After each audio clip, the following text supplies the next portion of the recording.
శుక్లాంబరధరం విష్ణుం శశివర్ణం చతుర్భుజం ప్రసన్నవదనం ధ్యాయేత్ సర్వవిఘ్నోపశాంతయే. గురుర్బ్రహ్మా గురుర్విష్ణుః గురుర్దేవో మహేశ్వరః గురుః సాక్షాత్ పరబ్రహ్మ తస్మై శ్రీ గురవే నమః. పిడుగులు కలని వాన యొక్క లోటు పూరింపబడుతున్నది రావాలి. ఈ మధ్యకాలంలో నాకెందుకో కానీ ఒక విచిత్రమైన కోరిక కలిగింది. చాలా తక్కువ మంది చదువుకున్న వాళ్ళు, సంస్కారులు అయినటువంటి వాళ్ళ మధ్య ఎప్పుడైనా చిన్న సత్సంగంలా మాట్లాడితే బాగుండు. ఈ మధ్య అంతా మిక్స్డ్ గ్యాదరింగ్ ఉన్న పెద్ద పెద్ద సభల్లోనే ఈశ్వర అనుగ్రహం చేత ఇవాళ అటువంటి సభకి అదృష్టం కలిగింది. ఒక పని చేయండి, మీ అందరూ దగ్గరగా కూర్చుంటే అసలు మైక్ అవసరం ఏం లేదు, తీసేసేయచ్చు. నేను ఒక్కడనే మాట్లాడితే బాగుంటుంది, అది కూడా మాట్లాడితే బాగుంటుంది కదా.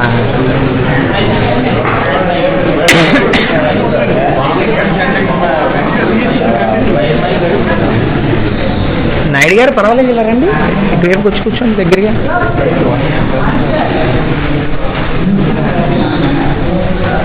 నేను అనుకోవడం నా కంఠం మీకు వినపడుతోందని అనుకుంటాను. అంటే ఈ మధ్యకాలంలో కొంచెం దగ్గు వల్ల గట్టిగా మాట్లాడలేకపోతున్నాను, కానీ ఈ వాయిస్ వినపడుతుందని అనుకుంటున్నాను. ఒకవేళ వినపడకపోతే దయచేసి కొంచెం దగ్గరగా కూర్చోండి. మనకి శంకర భగవత్పాదాచార్య స్వామి వారు జగద్గురువు అనబడేటటువంటి బిరుదునామాన్ని పొందినటువంటి వారు. శంకరులు కారణజన్ములు. పాంచభౌతికమైనటువంటి శరీరాన్ని కేవలం కర్మ అనుభవించడం కోసం అని చెప్పి వచ్చినటువంటి వారు కారు. కైలాస శంకరుడు సాక్షాత్ కాలడి శంకరుడిగా వచ్చాడు. దేని కొరకు రావాలి అంటే పెద్దలు ఒక మాట చెప్తారు, కేవలము శంకరుడైతే తనలో తాను రమిస్తూ ఉంటాడు జ్ఞానమనందు. కేవలము అంబిక అయితే ఆవిడ ప్రవాహము, పవర్ అంటే శక్తి కదండి. శక్తి అంటే కదులుతుంది, కదలిక లేకపోతే శక్తి అన్న మాటకు అర్థం లేదు. పూర్తి కదలికతో ఉంటుంది. పూర్తి కదలికతో ఉన్న చోట జ్ఞానమునందు మమేకము కష్టం, జ్ఞానమునందు మమేకమున్న చోట కదలిక కష్టం. ఎందుచేతనంటే సమాధి స్థితిగతుడై తనలో తాను రమించేటటువంటి వ్యక్తి ఇంకా వేరొకరితో మాట్లాడడం, వేరొక చోటికి కదలడం అవసరం ఉండదు. కాబట్టి లోకానికి బోధ చెయ్యడం కోసం పార్వతీ పరమేశ్వరుల యొక్క స్వరూపం కలిసి శంకరాచార్య స్వామి వారిగా ఆవిర్భవించింది. అందుకే వారు పాదచారి అయి ఆసేతు హిమాచల పర్యంతము పర్యటన చేశారు. అపరశంకరుడై లోకములకంతటికీ జ్ఞానబోధ చేశారు. బ్రహ్మసూత్రములకి భాష్యం ఇచ్చారు. ప్రస్థానత్రయానికి అంతటికి భాష్యం ఇచ్చారు. అంతటి మహానుభావుడైనటువంటి శంకర భగవత్పాదాచార్య స్వామి ఒకసారి కాశీపట్టణానికి వెళ్ళడం సంభవించింది. కాశీపట్టణం చూడనటువంటి వాళ్ళు ఎవరు మామూలుగా సామాన్యమైన గృహస్థులే ఉండరు. అందున అటువంటి పరమహంస పరివ్రాజకాచార్యుడైనటువంటి శంకర భగవత్పాదులు వారణాసి పట్టణ దర్శనం చేయకుండా ఎందుకుంటారు? అందుకని వారు ఒకనాడు కాశీపట్టణానికి వెళ్ళారు. ఆ కాశీపట్టణంలో ఆయన తిరుగుతున్నటువంటి సమయంలో ఒక వృద్ధ బ్రాహ్మణుడు అక్కడ నిలబడి ఉన్నాడు. ఆయన పాణిని అనబడేటటువంటి ఒక మహావిద్వాంసులు రచించినటువంటి వ్యాకరణ సూత్రములను వల్లివేస్తున్నాడు. వాటిని డుక్రుంకరణి అంటారు ఆ వ్యాకరణ సూత్రాన్ని. అవి వల్లివేస్తున్నాడు. ఈ వల్లివేయడం అనేటటువంటి ఆచారం సాధారణంగా రెండు విషయాల్లో ఉంటుంది. ఒకటి వేదమునందు ఉంటుంది, అవసరం ఉన్నా లేకపోయినా వేదమంత్రాలని ఆమ్నాయం చేస్తుంటారు. రెండవది వ్యాకరణ సూత్రాలని వల్లివేస్తూ ఉంటారు. కాబట్టి ఆయన ఒక చోట నిలబడి వల్లివేస్తున్నాడు. వల్లివేయడం అంటే మళ్ళీ పునః పైకి చెప్తున్నాడు. ఈ చెప్తున్న సందర్భంలో శంకరాచార్య స్వామి వారు తన శిష్యులతో కలిసి అలా వెళ్ళిపోతున్నారు. వెళుతున్నటువంటి శంకరులు ఈ వృద్ధ బ్రాహ్మణుని చూశారు. చూసి వెంటనే ఆసువుగా వారి నోటి వెంట కొన్ని శ్లోకాలు వచ్చాయి. అందులో మొట్టమొదటి శ్లోకంలో భజ గోవిందం భజ గోవిందం గోవిందం భజ మూఢమతే సంప్రాప్తే సన్నిహితే కాలే నహి నహి రక్షతి డుక్రుంకరణి అంటారు. చిత్రం ఏమిటంటే శంకరాచార్య స్వామి ప్రస్థానత్రయానికి భాష్యం ఇచ్చి అహం బ్రహ్మాస్మి స్థాయి కలిగిన వారు. అదే శంకరులు చెయ్యనటువంటి స్తోత్రం లేదు. పశుమాం సర్వజ్ఞ అని శివానంద లహరిలో అన్నారు. కాబట్టి శంకరుల చెప్పనిది చెప్తాను అని అనడం చాలా సాహసం, ఇంకెవరు అనలేరు ఆ మాట. శంకరాచార్య స్వామి భూమిని ఆకాశాన్ని కప్పేశారు. ఆయన సాహిత్యం అలా ఉంటుంది. అటువంటి శంకరులు ఒక వృద్ధ బ్రాహ్మణుడు వ్యాకరణ సూత్రాన్ని వెల్లవేస్తుంటే అప్పటికి ఇంకా గట్టిగా ఓ 20-22 సంవత్సరాల వయస్సులో ఉన్నటువంటి నిండు యవ్వనంలో ఉన్న శంకరులు ఆయన్ని చూసి మూఢమతే అని పిలిచారు. అసలు ఈ మూఢమతే అని పిలవడమే కొంచెం విచిత్రంగా ఉంటుంది. పిలిచి ఊరుకున్నారా? భజ గోవిందం, భజ గోవిందం, గోవిందం భజ మూఢమతే. ఓ మూఢమతి, భజ అంటే కీర్తించు, గోవిందుణ్ణి కీర్తించు, కీర్తించు, కీర్తించు. దేనికి కీర్తించాలి? కారణం ఏమిటి? సంప్రాప్తే సన్నిహితే కాలే, నామరూపాత్మకంగా కనపడుతున్నటువంటి నీ శరీరమును తీసుకు వెళ్ళిపోగలిగినటువంటి బలవత్తరమైన కాల ప్రవాహము నడుచుచున్నది. ఆ కాలము నిన్ను కబళిస్తుంది. సంప్రాప్తే సన్నిహితే కాలే నహి నహి రక్షతి డుక్రుంకరణి. నువ్వు వెళ్ళవేస్తున్నటువంటి డుక్రుంకరణి వ్యాకరణ సూత్రములు నిన్ను రక్షించవు. ఇప్పుడు ఒక మాట మీరు ఆలోచించండి. దీన్ని సంప్రదాయంలో ఏమన్నారంటే ఆనాటి నుంచి ఈనాటి వరకు భజగోవిందం స్తోత్రం అన్నారు, లేకపోతే భజగోవిందం మీద వ్యాఖ్యానం. కానీ అసలు సంప్రదాయమునందు మాత్రం అలా అనడం కించిత్ పొరపాటు. భజగోవింద స్తోత్రం అన్నమాట కానీ భజగోవిందం అన్నమాట కానీ వాడకూడదు. ఎందుకంటే శంకరాచార్యులు వారే ఈ శ్లోకములను చెప్పిన తర్వాత నిర్ణయం చేశారు, పెద్దలు దీన్ని ఏ పేరుతో పిలవాలి అని అడిగారు. అడిగితే భజగోవిందం అని పిలిస్తే అది శ్లోకంలో మొదటి పాదం వల్ల వచ్చినటువంటి గొప్పతనం చేత అలా అంటున్నారు, కానీ భజగోవిందం అనకూడదు, దాన్ని మోహముద్గరము అని పిలవాలి అని. దాని పేరు మోహముద్గరము. అయితే విచిత్రం ఏమిటంటే లోకంలో మోహముద్గరముపై వ్యాఖ్యానము అని మీరు అన్నారనుకోండి, ఇది ఏదో ఎవరో రాసింది ఎక్కడికో ఎవరనుకుంటారు. భజగోవిందం అన్నారనుకోండి, ఆ శంకరాచార్య కృతం అంటారు. భజగోవిందము అన్న పేరుతో ఉన్న ప్రఖ్యాతి మోహముద్గరము అన్న పేరుతో లేదు. ముద్గరము అంటే కొరడ, విప్, హార్స్ విప్ అంటారు. గుర్రాన్ని కొట్టేటటువంటి కొరడాని దేంటి ముద్గరమని పిలుస్తారు. ఎద్దుల్ని కొట్టేటటువంటిది వేరు, చరణాకోల అంటారు దాన్ని. గుర్రాన్ని కొడితే ముద్గరం అని పిలుస్తారు సంస్కృతంలో. ఆ ముద్గరము ఇది మోహముద్గరము. మోహం అంటే మీకు తేలిగ్గా అర్థం అవడానికి అజ్ఞానము అనుకోండి. అందాక తెలియవలసిన వస్తువు తెలియబడకుండుట, దానికి అజ్ఞానం అని పేరు. ఆ అజ్ఞానము పట్ల ముద్గరము. ముద్గరము యొక్క దెబ్బకి ఒక లక్షణం ఉంటుంది, చిట్లుతుంది. ముద్గరం పెట్టి కొట్టారనుకోండి, ముద్గరంతో ఎంతసేపు ఏమిటంటే ఉట్టిన ఇలా తాటించాలంటే, ముద్గరం పెట్టి గట్టిగా కొడితే చిట్లిపోతుంది, అది ఎక్కడ తగిలితే అక్కడ. అలా చిట్లేటట్టుగా కొట్టగలిగినది కాబట్టి దానికి ముద్గరం అని పేరు. దాంతో ఒక్క గుర్రాన్నే కొడతారు. కాబట్టి ఇప్పుడు దీన్ని మోహముద్గరము అంటే ఈ దెబ్బ కానీ పడితే, మోహము అంటే అజ్ఞానము చిట్లిపోతుంది. అజ్ఞానము చిట్లిపోయేటట్టు కొట్టగలిగినటువంటి శబ్దస్వరూపము. కాబట్టి ఇప్పుడు ఇందులో ఉండే మాటలు కానీ ఈ శ్లోకాలు కానీ చాలా మెత్తగా ఉంటాయని మీరు ఆశించకూడదు కదా.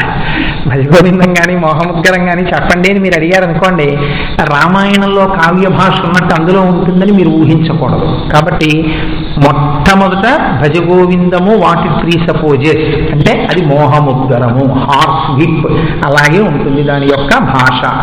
అది చెప్పడం అలాగే ఉంటుంది. ఇందులో మీరు ఒక విషయాన్ని ఆలోచించండి. శంకరాచార్య స్వామి వారు వృద్ధ బ్రాహ్మణుణ్ణి చూసి మూఢమతే అని పిలిచారు. మూఢమతే అని పిలవవలసినంత తప్పు పని ఆయన ఏం చేశారు అంటే, శంకరాచార్య స్వామి వారు 2 కారణాలు చెప్పారు నిన్ను ఎందుకు మూఢమతి అని నేను అనవలసి వచ్చింది. ఒకటి, సంప్రాప్తే సన్నిహితే కాలే.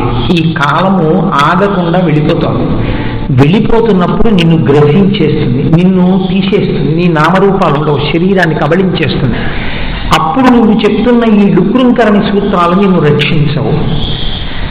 ఇప్పుడు మీరు ఒక్కటి ఆలోచించండి, డుక్రుంకరణి వ్యాకరణ సూత్రం రక్షించలేదని శంకరాచార్య స్వామి వారి యొక్క కేవలము బాహ్యార్థమా, లేకపోతే ఇంకేమైనా మనసులో పెట్టుకుని శంకరాచార్యుల వారు ఇలా అంటున్నారా?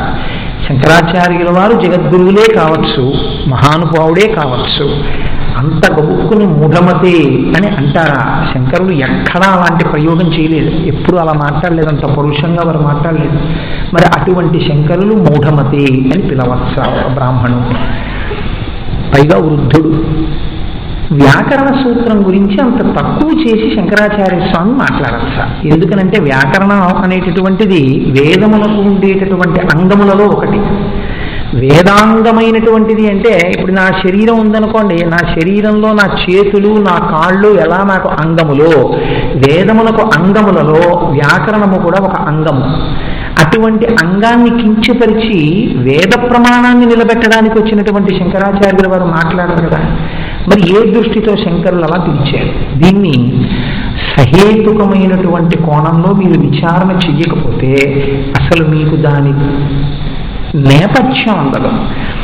మోహముద్గరము యొక్క నేపథ్యము మీకు సరిగ్గా అందితే ఆ తరువాత శ్లోకాల యొక్క ప్రయోజనం అందుతుంది, లేకపోతే అసలు అది అందే అవకాశమే ఉండదు. నేను మీకు ఇప్పుడు దానికి సంబంధించిన నేపథ్యాన్ని కొద్దిగా మనవి చేసే ప్రయత్నం చేస్తాను. మీరు కొంచెం శ్రద్ధాళువులై ఆలకించండి. వ్యాకరణమునకు వేదము యొక్క అంగములలో ఏమని పిలుస్తారంటే వేద పురుషుని యొక్క నోరు అని పిలుస్తారు. వేద పురుషుని యొక్క నోరే వ్యాకరణమై ఉంటుంది. ఈ వ్యాకరణం ఎక్కడ పడితే అక్కడ నేర్చుకోకూడదు. ఇప్పుడంటే అలా నేర్పుతున్నారు, సంస్కృత వ్యాకరణాన్ని ఎక్కడ పడితే అక్కడ నేర్పుతున్నారు. అసలు శాస్త్రమునందు వ్యాకరణం నేర్చుకోవాలంటే ఉపనయనం అయి ఉండాలి, గాయత్రి మహామంత్రానుష్ఠానం చేస్తున్నవాడై ఉండాలి, త్రికాల సంధ్యావందనం చేయాలి. వ్యాకరణం నేర్పేటటువంటి వారు కూడా తలస్నానం చేసి మడిబట్ట కట్టుకుని శివాలయంలో వ్యాకరణ దాన మంటపం ఎక్కడుంటుందో మంటపంలో కూర్చుని వ్యాకరణం చెప్పాలి. ఎక్కడ పడితే అక్కడ నేను వ్యాకరణం చెప్తానండి అంటే కుదరదు. అది ఈశ్వరుడు యొక్క నోరు వ్యాకరణం. కాబట్టి ఒక్క శివాలయంలోనే కడతారు వ్యాకరణ దాన మంటపాలు, ఇంకెక్కడ కట్టరు. అసలు మీకు వ్యాకరణ దాన మంటపం అనేటటువంటిది ఒకటి ఉంటుంది, దాంతో కలిపి శివాలయం కట్టాలన్న ఆలయాలు ఇవాళ మీకు చూద్దామన్నా లేవు. ఇప్పటికీ ధారానగరంలో ఉందొకటి, అది ఇప్పుడు మసీదు కింద మారిపోయింది. దాని గురించి పేపర్స్లో కూడా వచ్చింది, అందులో ఉన్న చక్రము వాటన్నిటి గురించి. కాబట్టి అటువంటి శివాలయంలో మాత్రమే వ్యాకరణ దాన మంటపం ఉంటుంది. అక్కడ కూర్చుంటాడు గురువు, కూర్చుని వ్యాకరణం నేర్చుకోవడానికి వచ్చినటువంటి శిష్యులకి వ్యాకరణం నేర్పుతారు. ఎందుకు శివాలయంలోనే నేర్పాలి, విష్ణువాలయంలో నేర్పకూడదా వ్యాకరణ మంటపం అంటే? వ్యాకరణ మంటపం విష్ణువాలయమునందు నిర్మించరాదు. ఎందుకు నిర్మించరాదు? దీనికి ఒక కారణం ఉంది. దీనికి నేను ఒక కథానుసంధానం చేస్తే మీరు బాగా పట్టుకోగలుగుతారు. పాటలీపుత్రము అని ఇప్పుడు మనం పాట్నా అని పిలుస్తున్నాం. ఆ పాటలీపుత్ర విశ్వవిద్యాలయంలో సంస్కృతం నేర్పుతుండేవారు పూర్వం. ఆ సంస్కృతం నేర్పేటప్పుడు పాణిని వరరుచి అనబడేటటువంటి ఇద్దరు విద్యార్థులు గురువుగారి దగ్గర కూర్చుని వ్యాకరణం నేర్చుకుంటున్నారు. ప్రతిరోజు శివాలయానికి తీసుకెళ్లేవాడు, వ్యాకరణ మండపంలో కూర్చోబెట్టేవారు, వ్యాకరణం చెప్పేవారు. పాణిని అర్థం చేసుకోలేకపోయేవాడు, సరిగ్గా దాన్ని పట్టుకోలేకపోయేవాడు ఆ వ్యాకరణాన్ని. వరరుచి బాగా పట్టుకునేవాడు. గురువుగారు కొన్నాళ్ళు చూసిన తరువాత పాణినితో అన్నారు, నీకు వ్యాకరణం బాగా అర్థం కావాలంటే ప్రపంచమునందు వేరొక ప్రక్రియ లేదు, ఉన్నదొక్కటే ప్రక్రియ. నువ్వు కొన్నాళ్ళు హిమాలయ పర్వత సానువుల దగ్గరకు వెళ్ళి శంకరుణ్ణి ఉద్దేశించి తపస్సు చేయి. మీరు బహుశా విద్యాభ్యాసంలో ఇటువంటి మాట ఎక్కడా వినుండరు. అంటే పాణినికి కూడా అంత నమ్మకం గురువుగారి మీద. అందుకని ఆయన హిమాలయ పర్వత సానువుల వద్దకు వెళ్ళి తపస్సు చేశాడు కొంతకాలం శివుడి గురించి. శివుడి గురించి తపస్సు చేస్తే శివుడు నటరాజతత్వంతో దర్శనమిచ్చాడు పాణినికి. ఆ తత్వం కూడా చాలా గమ్మత్తుగా ఉంటుంది. ఎందుకంటే మనకి 3 రకాలుగానే ఉండాలి సంగీత పరికరాలు. 4వ రకమైనటువంటి సంగీత పరికరాన్ని దేవతార్చన యందు వినియోగించరాదు. అది అమంగళధ్వనే తప్ప మంగళధ్వని కింద పిలవరు. 3 రకాలుగానే సంగీత వాద్యాలు ఉండాలి అని. ఒకటి చర్మంతో చేయబడి ఉండాలి, వాటిని దరువు అంటారు, డప్పు కొట్టడం, మృదంగం వాయించడం అలాంటివి. రెండవది తంత్రులతో కూడినటువంటి పరికరాలు, అంటే వీణ, వయలిన్ ఇలాంటివి. మూడవది గాలి లోపలికి వెళ్ళినప్పుడు కన్నాల్లోంచి బయటికి వచ్చి ధ్వని చేసేది, వేణువు మొదలైనవి. ఈ 3 మాత్రమే సంగీత పరికరాలుగా శాస్త్రం గుర్తిస్తుంది. ఈ 3లోంచి వచ్చిన ధ్వని మంగళకరము, మీకు విద్యా ప్రచోదనం చేస్తుంది ఆ ధ్వని. మిగిలినవి భయానకములు కావచ్చు. కాబట్టి ఈ 3 రకాలైన ధ్వనులతో కూడినటువంటి అన్ని పరికరములు ఎక్కడ మోగుతాయి అంటే కైలాసమునందు శంకరుడు నాట్యం చేసేటప్పుడు వాయిస్తారు ఈ పరికరాలన్నీ. ఈ పరికరాలన్నీ వాయిస్తుండగా ఆయన నాట్యం చేస్తారు. ఈ నాట్యం అంతా చేసేటప్పుడు ఒక గమ్మత్తు ఉంటుంది. శంకరుడి యొక్క జటాజూటమునందు అణగినటువంటి గంగ యొక్క సూక్ష్మ రూపము నెలవంక దర్శనం అవుతాయి. ఆ జుట్టు గొడుగు ఎలా తిరుగుతుందో అలా గుండ్రంగా ఎగురుతుంది ఆయన నాట్యం చేసినప్పుడు. ఆయన నాట్యాన్ని ఆపేస్తాడు కొంతసేపు అయిన తర్వాత. ఇక శరీరంలో ఏ అవయవం కదలదు. ఆయన ఆగిపోయిన తర్వాత ఈ జుట్టు భుజాల మీద సెటిల్ అవుతుంది, ఇలా వచ్చి పడిపోయి ఉండిపోతుంది. ఇప్పుడు ఒక్క క్షణం ఆగి ఆయన ఊపిరి సర్దుకుని తన చేతిలో ఉన్నటువంటి ఢమరుకని 14 మార్లు మ్రోగిస్తాడు. 14 మార్లు మ్రోగించినప్పుడు ఆ ఢమరుక యొక్క కదలికని ఎవరు దివ్య దృష్టి యందు అంతర్నేత్రముతో దర్శనము చేశారో వారికి వ్యాకరణమునందు మహాద్రష్టలవుతారు వాడు. కాబట్టి ఇప్పుడు ఈ ఢమరకము యొక్క కదలికని పాణిని దర్శనం చేశాడు. దర్శనం చేస్తే 14 మాటలు మోగినటువంటి శివఢమరుకని చూశాడు ఆయన. చూసి 14 మాహేశ్వర సూత్రములు ఆయనకి అవగతమయ్యాయి. ఆ 14 వ్యాకరణ సూత్రములను లోకమునకు మొట్టమొదట అందించి వ్యాకరణమునందు స్థవనీయుడైనటువంటి మహానుభావుడు పాణిని. ఏ పాణిని వరరుచి కన్నా వెనకబడ్డాడో ఆ పాణిని 14 మహేశ్వర సూత్ర రచన చేశాడు. చేస్తే చిత్రం ఏంటంటే దానికి భాష్యం చేసినటువంటి వారు పతంజలి. మీకు మిగిలినటువంటి గ్రంథాలకి ఒక లక్షణం ఉంటుంది. రామాయణం ఉందనుకోండి, రామాయణానికి ఒక భాష్యం ఉందనుకోండి, భాష్యం గొప్పదా రామాయణం గొప్పదా అని అడిగారు అనుకోండి, రామాయణమే గొప్పది. ఎప్పుడు భాష్యం అనేక రకాలుగా ఉంటుంది, ఎవరికి తోచిన భాష్యం వాళ్ళు చేస్తారు. ఏది గొప్పది అంటే మూల గ్రంథం గొప్పది. భాగవతం గొప్పదా భాగవత భాష్యం గొప్పదా అన్నారు అనుకోండి, భాగవతమే గొప్పది. పాణిని వ్యాకరణం గొప్పదా పతంజలి భాష్యం గొప్పదా అన్నారు అనుకోండి, పతంజలి భాష్యం గొప్పది, వ్యాకరణం గొప్పదన్నారు. అప్పుడు ఒక్క వ్యాకరణంలో మాత్రం వ్యాకరణ సూత్రము గొప్పదా వ్యాకరణ సూత్ర భాష్యము గొప్పదా, భాష్యము గొప్పది. అందుకే మళ్ళీ ఆ భాష్యం రాయాలంటే పతంజలి అమ్మవారి అనుగ్రహాన్ని పొందాడు. నేను మన మూకపంచశతి చెప్తూ చెప్పాను, మహాభాష్య వ్యాఖ్యా పటుశయనమారోపయతి వా అన్న శ్లోకానికి అమ్మవారి అనుగ్రహంతో పాణిని వ్యాకరణానికి పతంజలి భాష్యం చేశాడు.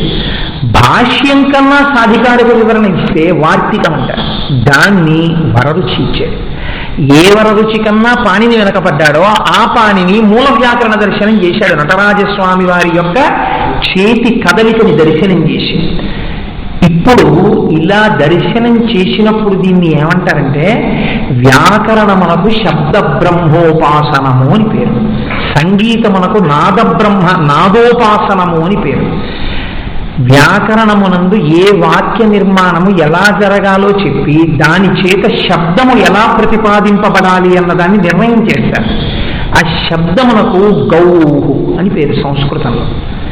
పతి లేదా వింద అన్న మాటకి ఎవరైతే ఈ వాక్యములను మీకు లభింపజేయుచున్నాడో అనగా శబ్దరాశినంతటినీ మీకు అర్థమయ్యేటట్టుగా అమరికలో చెప్పేటట్టుగా వ్రాసేటట్టుగా వ్యాకరణ సూత్ర నిర్మాణము ద్వారా శబ్దరాశి మీకు అర్థమయ్యేటట్టు చేయగలిగినటువంటి ఒక శక్తి స్వరూపమున్నదో ఆ శక్తి స్వరూపమునకే గోవింద అని పేరు. ఇప్పుడు భజ గోవిందం భజ గోవిందం భజ గోవిందం అని శంకరాచార్యుల వారు ఎందుకన్నారు అంటే, శంకరుడు గోవిందుడి భజించు అండం వెనకాతల రహస్యం ఏమిటంటే, ఊరి పిచ్చివాడా వ్యాకరణ సూత్రాన్ని వెళ్ళవేస్తున్నావు. ఈ వ్యాకరణ సూత్రాలన్నీ మహేశ్వరుడి యొక్క నోటిలోంచి వచ్చాయి. ఆయన యొక్క వేద పురుషుని యొక్క నూరు స్థానంగా ఉన్నవి ఈ మహేశ్వర సూత్రాలు, వ్యాకరణ సూత్రాలు. ఈ శబ్దము చేత ప్రతిపాదింపబడినటువంటి పరబ్రహ్మ స్వరూపానుసంధానమును మరిచిపోయి కేవలము ఆ వ్యాకరణాన్ని అమ్మకానికి పెట్టడానికి ప్రయత్నం చేస్తున్నావు. అంటే అక్షమాలని పుస్తకంగా మార్చావు, పుస్తకం నుంచి అక్షమాలకు వెళ్ళవలసిన వాడికి. ఇది దోషం. సరస్వతీదేవి స్వరూపం ఉంటుంది. సరస్వతీదేవి స్వరూపంలో మీరు చూడండి, ఆవిడ కుడి చేతిలో అక్షమాల పట్టుకుంటుంది, ఎడం చేతితో పుస్తకం పట్టుకుంటుంది. పుస్తకం అంటే బుకిష్ నాలెడ్జ్, ఒక పుస్తకం చదివి మీరు తెలుసుకున్నటువంటి విషయం. ఈ విషయము వెనకాతల ప్రతిపాదింపబడినటువంటి పరబ్రహ్మతత్వము మీకు పుస్తకంలో అర్థం కాదు, గురుముఖత మాత్రమే అర్థమవుతుంది. అలా గురుముఖత అర్థమై మీరు లోపల మననం చేయడమే 51 అక్షరముల చేత ప్రతిపాదింపబడినటువంటి సమస్త వాంగ్మయ స్వరూపమునకు ప్రధానమైనటువంటి ఇచ్చినటువంటి పరబ్రహ్మాన్ని ఉపాసన చేయడం అక్షరాల ద్వారా. అందుకే మాట మాట్లాడితే చాలా జాగ్రత్తగా మాట్లాడు అంటారు. ఎందుచేత మాట్లాడాలి అలాగా అంటే మాట మనుష్యుడికి ఒక్కడికి ఇచ్చారు. సమస్త పిపీలికాది పర్యంతంలో ఇంకా ఏ ప్రాణికి మాట ఇవ్వలేదు. మాట మనిషికి ఎందుకు ఇవ్వాలి? ఇది చెప్పడం కోసమే సరస్వతీదేవి వీణ పట్టుకుంటుంది. వీణ అంటే ఏమిటి మీరు చూడండి, ఎప్పుడైనా ఈ వెన్నుపూసలు ఉంటాయి, ఈ వెన్నుపూసలన్నింటినీ పైకి వెళ్ళి ఈ పైన తలకాయతో కలిపి వెన్నుపూసలతో తీసుకొచ్చి మూలాధారం చక్రం దగ్గర ఉన్నటువంటి పిరుదు స్థానాన్ని కలిపితే అది వీణాదండం అవుతుంది. ఈ వీణాదండాన్ని అమ్మవారు మ్రోగిస్తుంటుంది. అంటే నీకు మూలాధార చక్రం దగ్గర కలిగినటువంటి వాయువు వాగ్రూపంలో మనుష్యుడికొక్కడికే బయటికి వస్తుంది.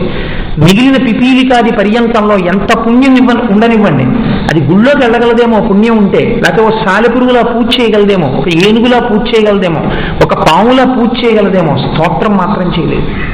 అది పలకడం మాత్రం పలకలేదు, నామం చెప్పలేదు. ఒక్క మనిషి చెప్తాడు. అది సర్వశుక్ల సరస్వతి.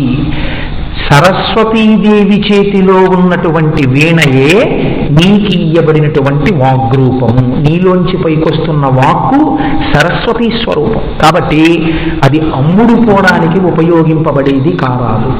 అది దేనికి అంటే 2 కారణముల చేత మనుష్యులకు ఇచ్చారు. మొదటి కారణం, నువ్వు భగవంతుని యొక్క నామాన్ని, భగవంతుని యొక్క స్తోత్రాన్ని, భగవంతుని యొక్క కథని నువ్వు చెప్పుకోవడానికి. నేను కాసేపు కూర్చుని సాంబ సదాశివ సాంబ సదాశివ సాంబ సదాశివ సాంబ శివ అని అనుకోవాలనుకున్నాను అనుకోండి, నాకు వాక్ ఉండాలి కదా. అందుకని నేను నామం చెప్పుకోవడానికి, ఇప్పుడు నేను మీకు ప్రసంగం చేయడానికి నాకు వాక్ అవసరం. 2వ స్థాయిలో వాక్ ఎప్పుడు అవసరం? అసలు నిజంగా పరబ్రహ్మాను భవాన్ని మీరు ఎప్పుడు పొందుతారు? వాక్కులు ఆగిపోయాక పొందుతారు.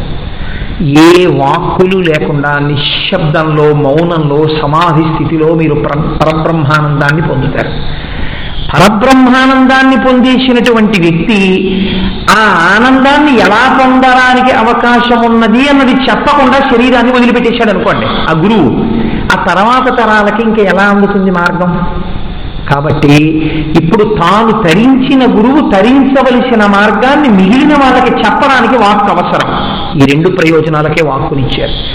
3వ ప్రయోజనానికి మీరు వాక్కుని ఉపయోగిస్తే దోషభూయిష్టమే. ఈ 2ంటికే మీకు వాక్కు ఇచ్చారు.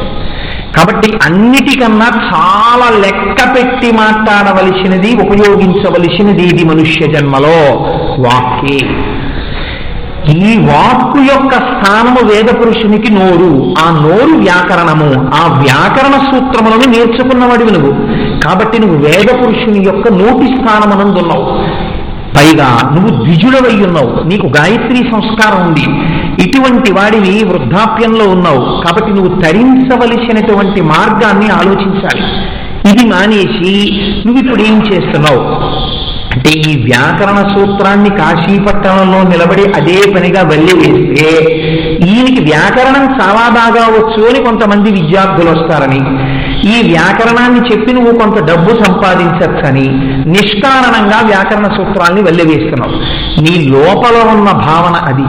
నువ్వు ఇంత గొప్ప వ్యాకరణాన్ని తెలుసుకుని తరించవలసిన వాడివి, ధరించడం మార్గం కాకుండా దీన్ని అమ్ముకోవడం మార్గంగా పెట్టుకున్నావు. అందుచేత నువ్వు మూఢమతే అన్న మాట కేవలము బ్రాహ్మణుణ్ణి ఉద్దేశించి అన్నది అని మీరు అనుకుంటే అంతకన్నా భజగోవింద శ్లోకంలో దోషం ఇంకోటి లేదు. మూఢుడు వేరా, మూర్ఖుడు వేరా, మూఢుడు పూల, మూర్ఖుడు పూల, ఈ చర్చ అంత అనవసరపు విషయం ఇంకోటి లేదు. మీకు ఆ శ్లోకం ప్రధానమా, మూఢత్వం ప్రధానమా, మూర్ఖత్వం ప్రధానమా? అది కాదు. ఎవరు మూఢుడు? ఇప్పుడు లోకమునందు మూఢమతే అని శంకరాచార్యుల వారు ఎవరిని పిలుస్తున్నారు?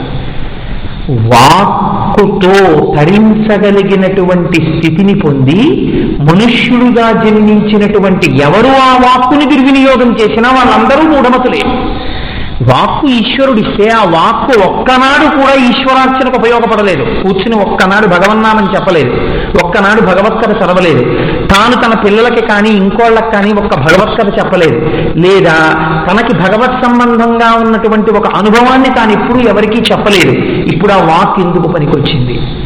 అంటే కేవలము నీ లౌకికమైన జీవనం గడుపుకోవడానికి, నీ సుఖ దుఃఖాల్ని నువ్వు చెప్పుకోవడానికి నీకు ఆ వాక్కు పనికొచ్చింది. కాబట్టి దేని కొరకు నీకు వాక్కు ఇయ్యబడినదో ఆ వాక్కు దుర్వినియోగము చేయబడినది. ఇచ్చిన దాన్ని ఇచ్చిన ప్రయోజనానికి కాకుండా అన్య ప్రయోజనానికి వాడుకుని ముత్యాలు వజ్రాలు నువ్వు తీసుకోరా అంటే, రాజద్వారంలోంచి వచ్చి హాయిగా నువ్వు దేవతార్చన చేసి భోజనం చెయ్యమంటే, నాకు ముత్యాలు వజ్రాలు అక్కర్లేదు, నేను రాజద్వారంలోంచి రానని పెరటద్వారం దగ్గరికి వెళ్ళి చీకట్లో నించుని మురికి గుంటలో ఉన్నటువంటి చిన్ని నత్తగొల్లలు ఏరుకుని కడుక్కుని జేబులో పెట్టుకుని పెరటి ద్వారంలోంచి వచ్చి భవతి భిక్షాందేహి అని చీకటిలో నిలబడినటువంటి వాడిది ఎంత అజ్ఞానమో. ఈశ్వరుడు ఇచ్చినటువంటి వాక్కుని కొంతమేరకైనా ఈశ్వరార్చనకి ఉపయోగించకుండా, తాను తరించడానికి మార్గంగా ఉపయోగించుకోకుండా కేవలము లౌకిక జీవనానికి ఆ వాక్కుని ఉపయోగించుకున్నవాడు మూఢమతే. ఇది శాంకర సిద్ధాంతం. అందుకు పిలిచారు ఆయన మూఢమతే అని. లేకపోతే అది వెళ్ళి ఎవరికి వర్తిస్తుందంటే ఎవరో కొద్ది మందికే వర్తిస్తుంది. అప్పుడు మీకు నాకు ఎందుకు ఆ మోహముద్గరం? మోహం ఉన్న వాళ్ళందరికీ మోహముద్గరం కావాలి. గుర్రం అన్న ప్రతిదానికి కళ్ళకి కనపడకుండా డొప్పలు కట్టేసేది సక్రమమైన మార్గంతో వెళ్ళడం కోసం. అంటే ఇంద్రియములకు ఇంద్రియాలను అశ్వం కింద పోలుస్తారు. ఇంద్రియములకు వశుడైపోయి పరిగెత్తేవాడిని కొట్టడానికి మోహముద్గరం కావాలి. వాక్కు దుర్వినియోగం అయిపోతున్న మనుష్యుడి మీద మోహముద్గరం కావాలి. అంతేకాని ఆ మోహముద్గరం ఎవరో ఒక్కరి కోసమో 10 మంది కోసమో 100 మంది కోసమో అని మీరు నిర్వచనం చేస్తే అంతకన్నా దోషభూయిష్టమైనటువంటి విషయం ఇంకొకటి లేదు. ఇప్పుడు మీకు ఒక అనుమానం రావచ్చు, శంకర భగవత్పాదులు మూఢమతే అన్న మాట ఎందుకు ఎంచుకున్నారు? నేనంటాను, మూఢమతే అని ఆ శ్లోకంలో ఆయన పిలవకపోతే ఆయన సన్యాసమే అనవసరము అని నేనంటాను. శంకరాచార్య స్వామి వారి యొక్క సన్యాసము దేని చేత నిరూపింపబడినది? వారణాసి పట్టణంలో మూఢమతే అని పిలవడం వల్లనే ఆయన తన యొక్క సన్యాసాన్ని నిరూపించారు. అదేమిటండి, శంకరాచార్యుల వారి సన్యాసానికి ఆయన మూఢమతే అని పిలవడానికి ఏమిటి సంబంధం అని మీరు నన్ను అడగచ్చు. నేను మీకు ఒక చిన్న ఉదాహరణ చెప్తాను. నేను ఒక ఇంట్లో గృహస్థుగా ఉన్నాను. నాకు ఒక భార్య, 2 పిల్లలు ఉన్నారు. నా తల్లిగారు తండ్రి గారు ఉన్నారు అనుకోండి. శరీరంతో నా తల్లిగారు తండ్రి గారు కూడా నా ఇంట్లో ఉన్నారు. నేను నా తల్లికి తండ్రికి నమస్కరిస్తాను. నా బిడ్డలిద్దరూ నాకు నమస్కరించాలని కోరుకుంటాను. నేను మా తండ్రి గారు చెప్పిన మాట వింటాను, వారిని గౌరవిస్తాను. మా తండ్రి గారు నేను తప్పు త్రోవలో ఉంటే నన్ను వెంటనే మూఢుడా ఇది లేదా అని నాకు పాఠం చెప్తారు. నా బిడ్డలు అటువంటి తప్పు చేస్తే ప్రేమగా చూసే నేనే మూఢుడా అని నింద చేస్తాను.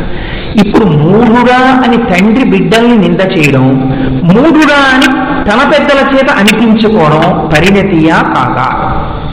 పరిణతియే. ఒక గృహస్థాశ్రమంలో ఉన్నవాడు అలాగే ఉండాలి. శంకరాచార్య స్వామికి జ్ఞానభిక్ష పెట్టి, అంటే శంకరులకి జ్ఞానభిక్ష ఏమిటండి అని మీరు అడగచ్చు. కానీ శంకరాచార్య స్వామి వారు గోవిందపాదాచార్యుల వారిని అలాగే చూసుకున్నారు గురువుగా.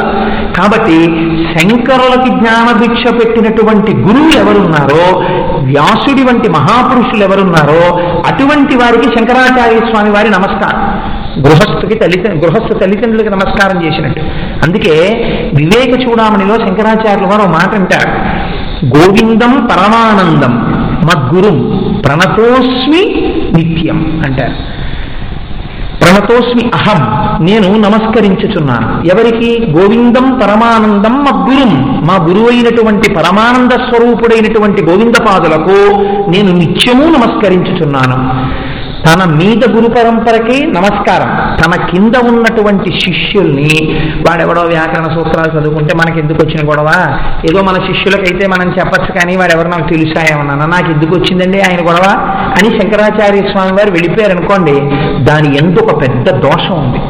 ఏంటో తెలుసా అండి? మీరు జగద్గురు సన్నిధానానికి వెళ్ళినప్పుడు చొక్కా బనీను తీసేస్తారు. చొక్కా బనీన్తో జగద్గురు సన్నిధానంలో దర్శనమివ్వరు. జయేంద్ర సరస్వతి స్వామిని కానీ చంద్రశేఖర పరమాచార్య స్వామిని కానీ దర్శనం చెయ్యాలనుకోండి, మీరు శివాలయంలోకి వెళ్ళినప్పుడు ఎలా చొక్కా బనీను తీసేస్తారో అలాగే చొక్కా బనీను తీసేసి జగద్గురువుల యొక్క దర్శనం చెయ్యాలి. శివుడి దగ్గరికి వెళ్ళినా చొక్కా బనీను తీసేసి అంతరాలయంలోకి వెళ్ళాలి. కాబట్టి జగద్గురువుకు సదాశివునకు అభేదం మీరు పాటిస్తున్నారు.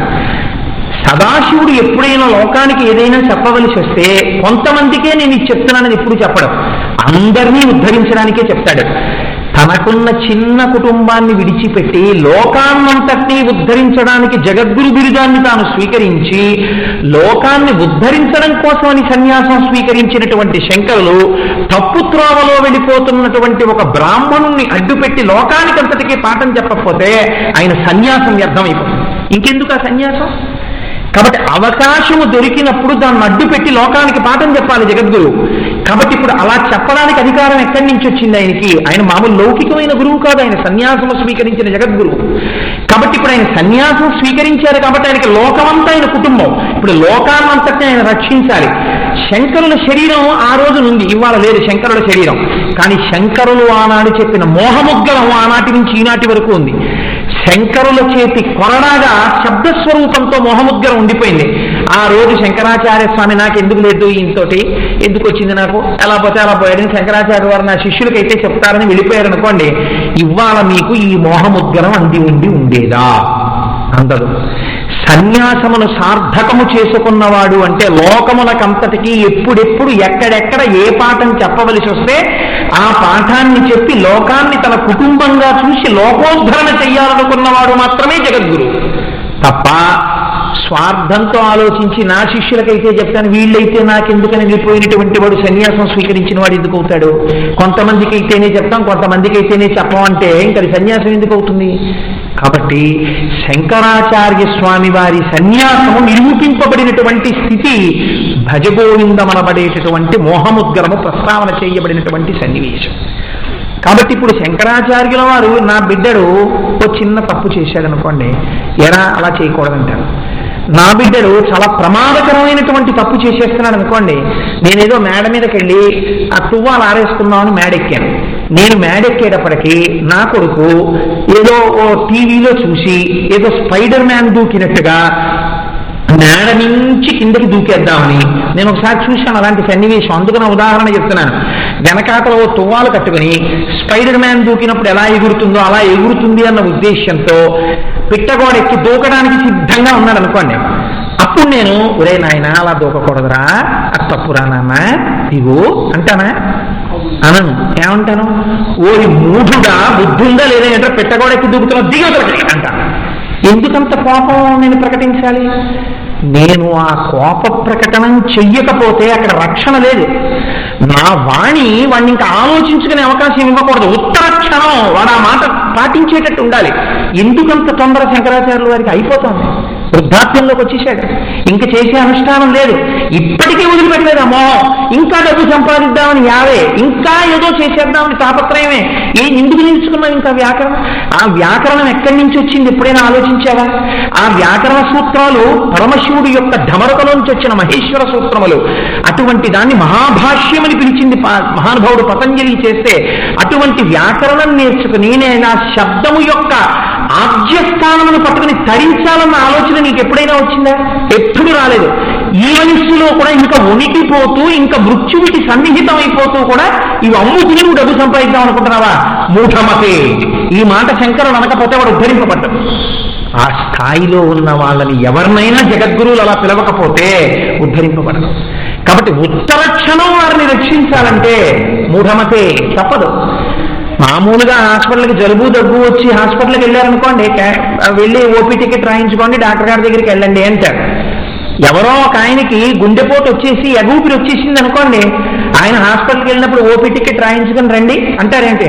ముందు గబగబా స్ట్రెచ్చర్ మీద పడుకోబెట్టి ఇంటెన్సివ్ కేర్ యూనిట్లోకి తీసుకెళ్ళిపోతారు. ఎవరిని ఇంటెన్సివ్ కేర్ యూనిట్లోకి తీసుకెళ్లాలో, ఎవరిని ఓపీ టికెట్ ఇచ్చి బెంచీ మీద కూర్చోబెట్టి ఓ గంట పోయాక చూడొచ్చో తెలుసున్నవాడు వైద్యుడు. నీ తొందర కాదు అక్కడ. వైద్యుడికి తెలుసు ఎవరిని ఎంతసేపు కూర్చోబెట్టి చేయాలో, ఎవరి దగ్గరికి పరిగెత్తుకెళ్ళి వైద్యం చేయాలో. అలా చెయ్యడంలో నిర్ణయం తప్పు చేశారనుకోండి, అప్పుడు వైద్యుడి తప్పు, రోగి తప్పు కాదు. నాకు గుండెపోటండి కాబట్టి నేను ఎక్కువసేపు ఉండనండి, నన్ను ముందు చూడండి అని పేషెంట్ చెప్పాలా, డాక్టర్ పరిగెత్తాలా? డాక్టర్ పరిగెత్తాలి, అప్పుడు పేషెంట్ కాదు. కర్తవ్యం ఎవరిది? డాక్టర్ది. ఇప్పుడు డాక్టర్ అలా పరిగెత్తకపోతే పేషెంట్ తప్ప, డాక్టర్ తప్ప? కర్తవ్యమునందు లోపము డాక్టర్ది. వయస్సు అయిపోతున్నా ఇటువంటి మంచి స్థితిలో ఉన్న, వ్యాకరణము నేర్చుకున్న, వాక్కున్న, మనుష్య జన్మనెత్తిన, వాక్కు ఉపయోగపడకుండా పాడు చేసుకుంటున్న వాణ్ణి మూఢమతే అని పిలవకపోతే, లోకమునకు ఉన్న అవిద్య అన్న అనారోగ్యాన్ని బాగు చెయ్యగలిగినటువంటి వైద్యుడై తన కర్తవ్యమునందు లోపము చేసిన వారు జగద్గురువులు అవుతారు. కాబట్టి ఇప్పుడు ఆయన పిలవచ్చా పిలవకూడదా? ఏం తప్పు? తండ్రి బిడ్డలనంటే తప్పు లేదా? నేను తువ్వాలు ఆరేసుకోవడానికి వెళ్ళి మా అబ్బాయి దూకుతుంటే మూఢుడా అని పిలిస్తే తప్పు లేదా? డాక్టర్ గారు తప్పు చేస్తే, డాక్టర్ గారు పరిగెత్తుకుంటూ వచ్చి ఇంటెన్సివ్ కేర్ యూనిట్లో పెట్టకపోతే డాక్టర్ గారు తప్పు అవుతుందా? అటువంటప్పుడు జగద్గురువులైనటువంటి శంకరాచార్య స్వామి వారు మూఢమతే అని పిలిస్తే మీరు నేను సంతోషించాలా? మీరు నేను మూఢమతే అని పిలిచారా? మూర్ఖమనే అని పిలిచారా? మూఢానత్స, మూర్ఖానత్స, ఇది ఫూల్ అవుతుందా, ఇడియట్ అవుతుందా? దీని మీద మీరు తర్కం చేస్తారా?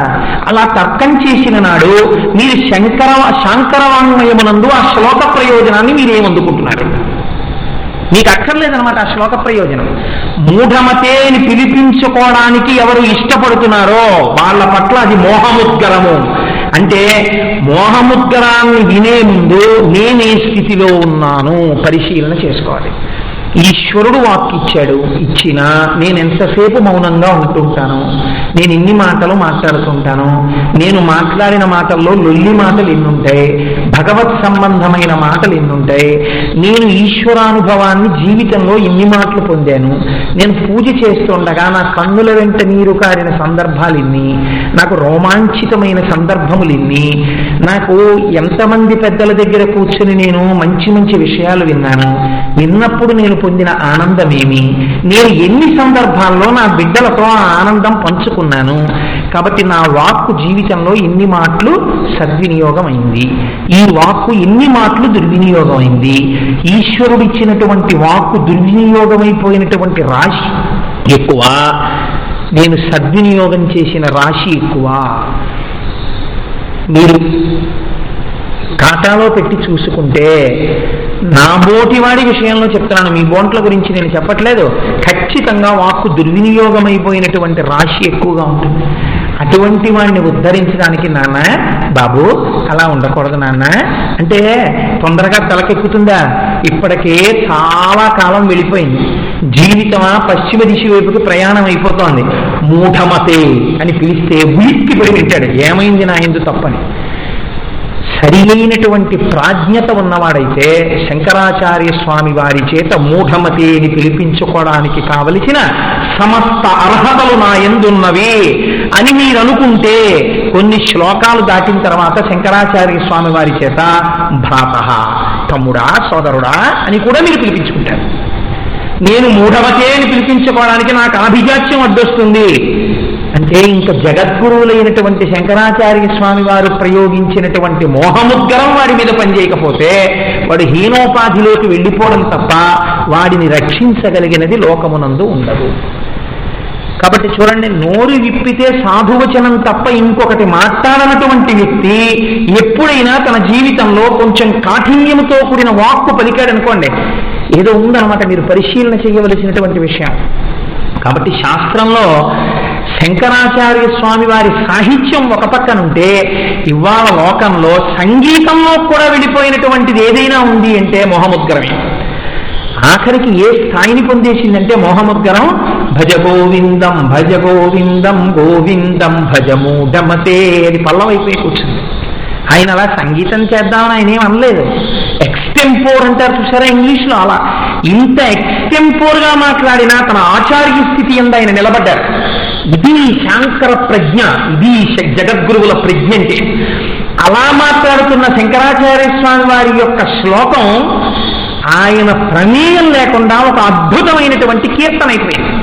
వాల్మీకి మహర్షి మొదట చెప్పినటువంటిది సంగీతానికి కట్టుబడి శ్రీరామాయణం వచ్చినట్టు వచ్చి ఇవాళ ఎన్నో చోట్ల పల్లవిగా భజగోవింద శ్లోకాన్ని పాడి చరణాల కింద మిగిలిన శ్లోకాలు పాడుతూ మళ్ళీ భజగోవిందం భజగోవిందం గోవిందం భజమూఢమతే అంటుంటారు.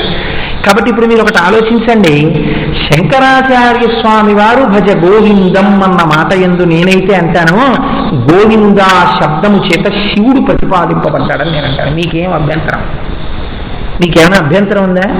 గౌహు అంటే వాక్కు, విందః లభింపచేసినవాడు, తన వాగ్రూపమై మాహేశ్వర సూత్రములను వ్యాకరణమును లోకమునకు ప్రవర్తింపచేసినవాడు, బోధ చేయించినవాడు, వ్యాకరణ మంటపములున్నవాడు శంకరుడే. కాబట్టి ఇప్పుడు నీవు శివుడిలోంచి వచ్చి శివుడిలోకి వెళ్ళిపోతున్నావు. ఈ మధ్య ఉన్న కాలంలో నువ్వు శివుడి గురించినటువంటి ఆలోచన లేకుండా వెళ్ళిపోవడం. శివం అంటే మంగళం, పరమ మంగళప్రదమైనటువంటి పరబ్రహ్మములోకి వెళ్ళడానికి కావలసినటువంటి సమస్త సంభావనలతో కూడినటువంటి జన్మగా మనుష్య జన్మలోకి వచ్చావు. కానీ అటువైపు వెళ్ళే ప్రయత్నం చేయకుండా ఒక కొత్త దిశను తీసుకుని పతనం వైపుకు వెళ్ళిపోతున్నావు. కాబట్టి ఇప్పుడు శంకరాచార్యుల వారు శివస్మరణ లోపల చేస్తూ అరే వ్యాకరణ సూత్రాలు చదువుతున్నాడు. ఈ వ్యాకరణ సూత్రాలు మొట్టమొదట శివుడి ఢమరుకలోంచి వచ్చాయి. ఈ దర్శనం పాణిని చేసినట్టు ఇతను కూడా చేసి ఉంటే ఇతను స్వయంగా వారణాసి యందు నిలబడి ఉన్నాడు. వారణాసి మొత్తం ఒక శివాలయమే. ఎందుకని మీరు ఏ ఊరన్నా వెడితే భారతదేశంలో ఆ ఊరి పేరు చెప్తారు. కాంచికాపురే అంటారు, లేకపోతే శ్రీకాళహస్తి, లేకపోతే ఏదో కాకినాడ పట్టణే అంటారు. ఒక్క వారణాసి వెడితే మాత్రం వారణాసి అనరు, మహాశ్మశానే అంటారు. సంకల్పంలో మహాశ్మశానం అని చెప్తారు వారణాసికి. అది అంతా శివాలయమే. మొత్తం వారణాసి శివాలయం, రుద్రస్థానం, అంతటా శివుడు ఉంటాడు వారణాసిలో. అందుకే అక్కడ లయమైపోతున్న అన్ని ప్రాణులకి కుడి చెవిలో ప్రణవోపదేశం జరుగుతూ ఉంటుంది. అటువంటి స్థానంలో నిలబడ్డాడు. ఏ శివుడి యొక్క ఢమరుకలోంచి వ్యాకరణ సూత్రాలు వచ్చాయో ఆ వారణాసి ఒడ్డున నిలబడ్డాడు. ఏ గంగ అందరినీ పతిత పావనులు చేస్తోందో ఆ గంగ ఒడ్డున నిలబడ్డాడు.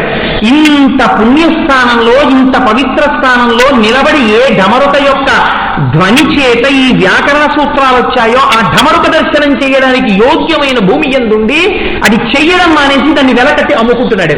ఇంతకన్నా పాతకం ఎక్కడుంది? ఇది ఆయన ఆర్తి. అందుకని మూఢమతే. కాబట్టి ఇప్పుడు గోవింద నేనంటాను శివ. నా దృష్టిలో గోవిందుడు శివుడు అభేదం. అందుకని భజ గోవిందం అంటే వ్యాకరణ సూత్రాన్ని వెళ్ళవేస్తున్న బ్రాహ్మణుడి మాత్రం ఓరి పిచ్చివారా, శంకరుడి నర్తన ఆగిపోయిన తర్వాత కదిలిన ఒకే ఒక అంగం చెయ్యి, ఆ చేతిలో కదిలింది ఢమరుక, ఆ ఢమరుక కదిలితే వచ్చింది వ్యాకరణ సూత్రం. నర్తన చూసిన వాళ్ళు ఉన్నారేమో, ఢమరుకని కదిలితే చూసిన వాళ్ళు ఒక్క వ్యాకరణం చదువుకున్నవాడివి. ఇంత చదువుకుని అట్లాంటి దర్శనం చేయకుండా పాడైపోతున్నావు కదరా, ఇది ఆయన బాధ. అందుకని మూఢమతే. కాబట్టి ఇప్పుడు ఆయన ఆంతరమునందు శివుణ్ణి పెట్టుకుని ఈ మాట అన్నారు. మీకు ఎందుకుండాలా అభ్యంతరం? కాబట్టి నేను గోవిందుని యందు శివుణ్ణి ఆరోపించి శంకరాచార్యుల వారు మాట్లాడుతున్నారు. ఆయనకి శివకేశవ అభేదం, ఆయనకి ఎప్పుడు భేదాలు లేవు. ఉన్న పరబ్రహ్మాన్ని ఆయన శివుడిగా చూడగలరు. కాబట్టి గోవిందనామము చేత శివస్మరణ చేస్తున్నారు శంకరాచార్యుల వారు. మీరు అంగీకరించగలరా? అంగీకరించలేరా? అంగీకరించగలిగి ఉండాలి. శంకరాచార్య స్వామి వారి ప్రజ్ఞ అటువంటిది కాదు. దీన్ని నేను వేరొక కోణంలో ఆవిష్కరిస్తాను. చూడండి అదే మాటని, భజ గోవిందం భజ గోవిందం గోవిందం భజ మూఢమతే. ఇందులో శంకరులు ఎవరిని చూశారు? ఒక వృద్ధ బ్రాహ్మణుణ్ణి చూశారు. అతను వ్యాకరణ సూత్రాన్ని వల్లెవేయడం చూశారు. చూసి మూఢమతే అని పిలిచారు. పిలిచినప్పుడు 3 మార్లు గోవిందనామం చేశారు ఆయన. భజ గోవిందం భజ గోవిందం గోవిందం భజ మూఢమతే. నేనంట ఆయన 3 మాటలు గోవింద గోవింద గోవింద అన్నప్పుడు ఒక్కొక్కసారి శంకరుల మనస్సులో ఒక్కొక్కటి ఉంది అని నేనంటాను. ఒకసారి గోవింద అన్నప్పుడు శివుడు ఆయన దృష్టిలో ఉన్నాడు. బ్రాహ్మణుడి పతనం అయిపోతున్న స్థితిని చూసి దాన్ని మీరు ఇందాక అంగీకరించారు. రెండవది, శంకరుల యొక్క మనస్సులో తన గురువులు మిదిలేరు. ఎందుకు మిదిలేరు అంటే ప్రపంచమునందు విద్య 2 రకాలుగా ఉంటుంది, శబ్దము 2 రకాలుగా ఉంటుంది. మీరు ఒకటి బాగా గుర్తుపెట్టుకోవాలి, ధ్వని వేరు, శబ్దము వేరు. ధ్వని అన్న మాట మీరు వాడారనుకోండి, దానికి ఏమీ అర్థం ఉండక్కర్లేదు. ఇప్పుడు ఏదో ఉపన్యాసం మొదలు పెట్టగానే అక్కడ ఢామ్ ఢామ్ అని చప్పుడు వచ్చింది. అయా మీరు భజగోవిందం గురించి ఏం అక్కర్లేదండి, దాని గురించి చెప్పండి అని నన్ను అన్నారు అనుకోండి. నేను ఏం చెప్తాను దాని గురించి? అది ఢామ్ ఢామ్ అంటే నేను ఏం చెప్పను దాని గురించి? అదేం ఉండదు దాన్ని ధ్వని అంటారు. ధ్వని అంటే ఒక చప్పుడు, దానికి ఏం అర్థం ఉండదు. there is nothing to be communicated.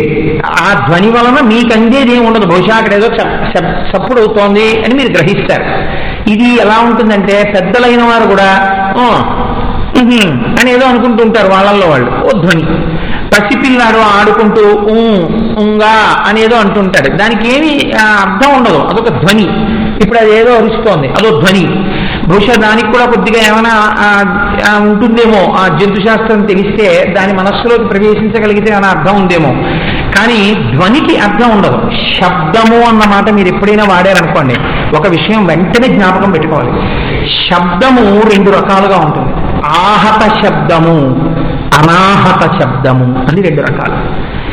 ఆహత శబ్దము అంటే మీరు చదువుకున్న దాని వలన, తల్లిదండ్రుల వలన, సమాజము వలన, గురువుల వలన, మంత్రోపదేశము చేసిన గురువు వలన, పరమేష్టి గురువుల వలన, పరమాచార్యుల వలన మీరు విన్నటువంటి విషయముల చేత మీ వాక్యములు పొందికగా మారి ప్రతిపాదన చేయబడుట. ఒక ఉదాహరణ ఏమిటో, మీరు చాలా సంక్లిష్టమైన వాక్య ప్రయోగం చేశారండి అని మీరు అనొచ్చు. నేను పుట్టినప్పుడు ఇలా ఏం వెంటనే నేను పుట్టగానే ఓ పంచకట్టుకుని ఉపన్యాసం చెప్పలేదు. నేను కూడా అందరిలాగే నేల మీద పొర్లుతూ బహుశా ఉంగా ఉంగా అనేదో అనుకుంటాను. ఆ తర్వాత మా అమ్మగారు నాకు నాన్న అందం నేర్పుంటారు, బహుశా తండ్రికి నమస్కరించాలి కాబట్టి. ఆ తర్వాత ఏదో తాత, మామ ఇలాంటి మాటలు వచ్చాయి. అంటే మొదట ఏ శబ్దం వస్తోంది? ఆహత అంటారు శాస్త్రంలో. ఆహత అంటే when a thing strikes another thing, ఆహత శబ్దం ఉద్భవిస్తుంది. ఒకటి వెళ్ళి ఇంకో దాన్ని కొట్టకపోతే ఆహత శబ్దం రాదు. మీరు ఒక మృదంగాన్ని అలా పెట్టారనుకోండి, అదేం శబ్దం చేయదు. మీరు చేతులతో కొట్టారనుకోండి, అది శబ్దం చేస్తుంది. ఒకటి వెళ్ళి కొట్టాలి దాన్ని. ఆహతము, మృదంగం మోగుతోందంటారు. మీరు వైలిన్ని దాన్ని వాయించేటటువంటి ఆ స్టిక్ని చేత్తో పట్టుకుని కూర్చున్నారనుకోండి, కచేరీ బాగుందని ఎవరన్నారు, ఆయన దక్షిణామూర్తి అంటారు. మీరు ఈ రెండింటిని ఒకదాని మీద ఒకటి ఘర్షణ చేశారనుకోండి, ఆహతము. వీణ వైణికుడు కూర్చున్నారనుకోండి, కచేరీ అనరు, ఆయన గోటి దెబ్బ తగిలిందనుకోండి, ఆహతము. ఈ ఆహతములన్నీ దేని కొరకు? అనాహతము వైపుకి ప్రయాణించుట కొరకు. మీరు ఇలా చెప్పి చెప్పి చెప్పి చెప్పి కొన్నాళ్ళకి ఏమవ్వాలి? నేను ఇలా చెప్పడమే ప్రయోజనంగా ఉండకూడదు. కొన్నాళ్ళు అయిన తర్వాత నేను మౌనంలోకి వెళ్ళిపోవాలి. లేదండి నేను ఇప్పుడు ఈ వారం మౌనంలో ఉంటున్నానండి అనాలి. క్రమక్రమంగా నేను మౌనాన్ని అలవాటు చేసుకోవాలి. చేసుకుని నేను చెప్పినటువంటి విషయముల అన్నింటి యొక్క ఆది ఏది ఉన్నదో దాన్ని ఈ లోపల నేను అనుభవించే ప్రయత్నం చేస్తూ ఉండాలి. నేను చెప్పిన వాక్కులన్నీ ఎక్కడి నుంచి ప్రారంభమై లోపల నుంచి బయటికి వచ్చాయో పుట్టుక స్థానాన్ని పట్టుకోవాలి. ఆ పుట్టుక స్థానాన్ని పట్టుకునే ముందు అనాహతము. ఇప్పుడు ఈ లోపల ఉన్న శబ్దాన్ని పట్టుకోవడానికి అనాహతము అంటే లోపల నుంచి డిక్టం వస్తూ ఉంటుంది. నువ్వు ఇప్పుడు ధ్యానం చేస్తున్నావు, చూసా నీ మనస్సు ఎటో వెళ్ళిపోయింది, ఇవి ఇంకోళ్ళకి వినపడవు, నాకు వినపడుతుంటాయి నాలో వచ్చే వాక్కులు. నువ్వు ఇవాళ గంట సేపు ధ్యానం చేస్తున్నావు కానీ చాలా సంతోషంగా ఉంది, ఇంకొక గంట కూర్చో పర్వాలేదు, ఇవి నాకు మాత్రమే వినబడేవి. ఈ అనాహతాన్ని వింటూ నేను అనాహత స్థానము యొక్క మొదలు వైపుకు వెళ్ళిపోవాలి. వెళ్ళి ఇవన్నీ ఎక్కడ పుడుతున్నాయో పుట్టుక స్థానాన్ని పట్టుకోవాలి. పట్టుకుని ఆ పుట్టుక స్థానంలోకి కలిసిపోవాలి. కలిసిపోతే అప్పుడు నేను ఆనందాన్ని అనుసంధానం చేసుకున్న వాడిని అవుతాను, అందులో రమించిన వాడిని అవుతాను. కాబట్టి ఆహత శబ్దముల చేత అనాహత శబ్దం వైపుకి నడవడం ఎలాగో ప్రపంచంలో ఉన్నటువంటి వ్యక్తికి తనంత తానుగా తెలియదు. ఇది ఎక్కడ తెలుస్తుంది? కేవలము గురుపాదముల దగ్గర మాత్రమే దొరుకుతుంది. గురువుగారు బోధ చేసి చేసి చేసి ఇలా వినడం కాదురా, నువ్వు లోపల దర్శనం చేయడం మొదలుపెట్టు. ఇది పాణినికి నేర్పిన గొప్పతనం. మేధ చేత అందుకోలేకపోతున్నావు, ఈ మేధకి పదును తపస్సు చేత పెట్టాలి. తపించు. ఇప్పుడు దేనికి తప్పించాడు? మూలస్థానం గురించి తప్పించాడు. గురువు చెప్పిన వాక్కు పట్టుకోలేకపోతున్నాడు. మూలస్థానాన్ని అనాహతంలో తప్పించాడు. అనాహతంలో తప్పిస్తే ఆహతం వినబడింది, ఢమరుక శబ్దం వినబడింది.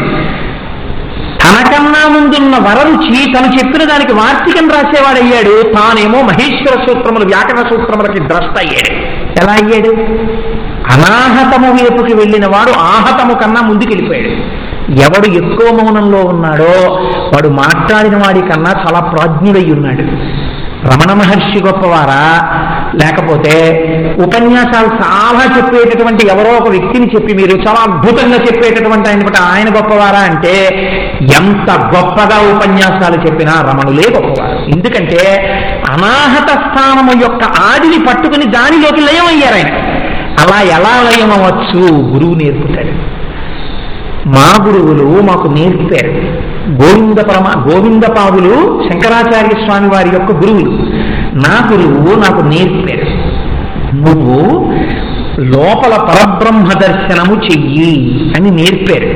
దాని వలన ఎక్కడెక్కడ వాక్కుని ఉపయోగించాలో అప్పుడు మాత్రమే నేను ఆహత శబ్దాన్ని వాడతాను, మిగిలినప్పుడు అనాహతమునందుంటాను, మౌనంలో ఉండి లోపల అనుభవిస్తాను.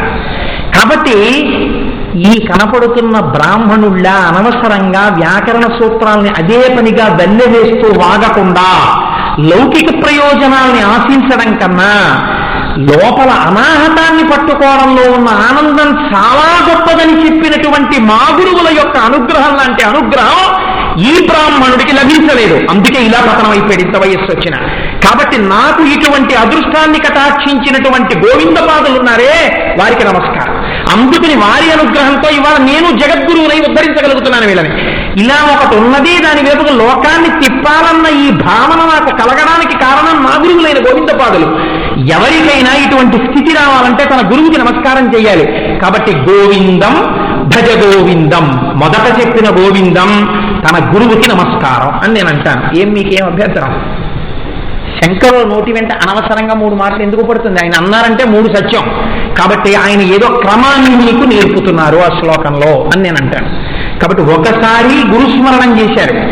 గురుపాదముల పట్ల నిబద్ధత లేకుండా నేర్చుకున్న దాన్ని అమ్మకానికి పెట్టుకోవడం ఎంత అప్రయోజనమో, గురువు వలన తన నేర్చుకున్న మాట వలన ఈశ్వరుల్లో కలవడం నేర్చుకోకపోవడం ఎంత ప్రమాదకరమైనటువంటి ప్రయాణమో శంకరాచార్యులు వారు జ్ఞాపకం చేస్తున్నారు. సంగీతం నేర్చుకున్నాడు ఒక ఆయన. అందుకే మీరు ఒకటి గమనించండి, భారతీయ సంప్రదాయమునందు సనాతన ధర్మమునందు మీరు నేర్చుకున్న ఏ విద్య అయినా సరే, అందుకే విద్య అంటారు. విద్య అంటే విద్య అంటే తెలుసుకునుట. మీకున్నటువంటి కళ ద్వారా మీరు చేరవలసిన వస్తువుని చేరుకోవాలి. మీకు బాగా డ్యాన్స్ వచ్చు, డ్యాన్స్ వచ్చిన వాడు ఎవరిని ఉపాసన చేస్తాడు? నటరాజస్వామిని ఉపాసన చేస్తాడు. నటరాజు యొక్క కదలికల్ని తన యొక్క కదలికలతో అనుసంధానం చేస్తాడు. నటరాజు యొక్క కదలిక అర్థమైందనుకోండి, అర్థమైతే ఈ చేతిలో ఢమరుక ఉంటుంది. ఢమరుక శబ్దము సృష్టి, ముఖం ప్రసన్నంగా ఉంటుంది నవ్వుతూ, స్థితి. ఇక్కడ అగ్నిహోత్రం ఉంటుంది లయ. సృష్టి స్థితి లయ 3 చేసే పరబ్రహ్మమే నటరాజు. అందుకే కింద ఉండేటటువంటి ఆ రాక్షసుడు అజ్ఞానాన్ని తొక్కి పడతాడు. నేను కూడా నా నర్తనము ద్వారా నటరాజోపాసన చేసి ఈశ్వరుల్లోకి చేరిపోతానంటాడు. ఇలా చేరిపోయేటట్టుగా నర్తించడం గురుముఖత రావాలి. కేవలం నటువాంగం వేస్తుంటే నర్తించడం గొప్ప కాదు. నర్తిస్తున్నప్పుడు నటరాజోపాసనగా నర్తించిన వాడు ఎవడున్నాడో వాడు నటరాజుని చేరుతున్నాడు. అలా కాకుండా జనం చప్పట్ల కోసమని నర్తించిన వాడెవడున్నాడో వాడు అధమ స్థాయికి చేరుతున్నాడు. అది ప్రదర్శనమేమో, అది నర్తన ద్వారా నటరాజోపాసనము మాత్రం కాదు. అలాగే సంగీతం ఉంది. ఒక ఆయన కీర్తన నేర్చుకున్నాడు. కీర్తన పాడుతున్నప్పుడు కీర్తనలో ఉన్న సాహిత్యముతో మమేకమైపోయి పొంగిపోతూ ఆ కీర్తన పాడుకోవడంలో తాను త్యాగరాజు అయిపోయి తానే త్యాగరాజు అయిపోయి పరవశించి పాడుకుంటాడు. ఆ పరవశించి పాడుకున్న పాటలో ప్రతిపాదింపబడినటువంటి పరబ్రహ్మతత్వాన్ని ఇక్కడ దర్శనం చేస్తాడు. అప్పుడు అది నాదోపాసనమైంది.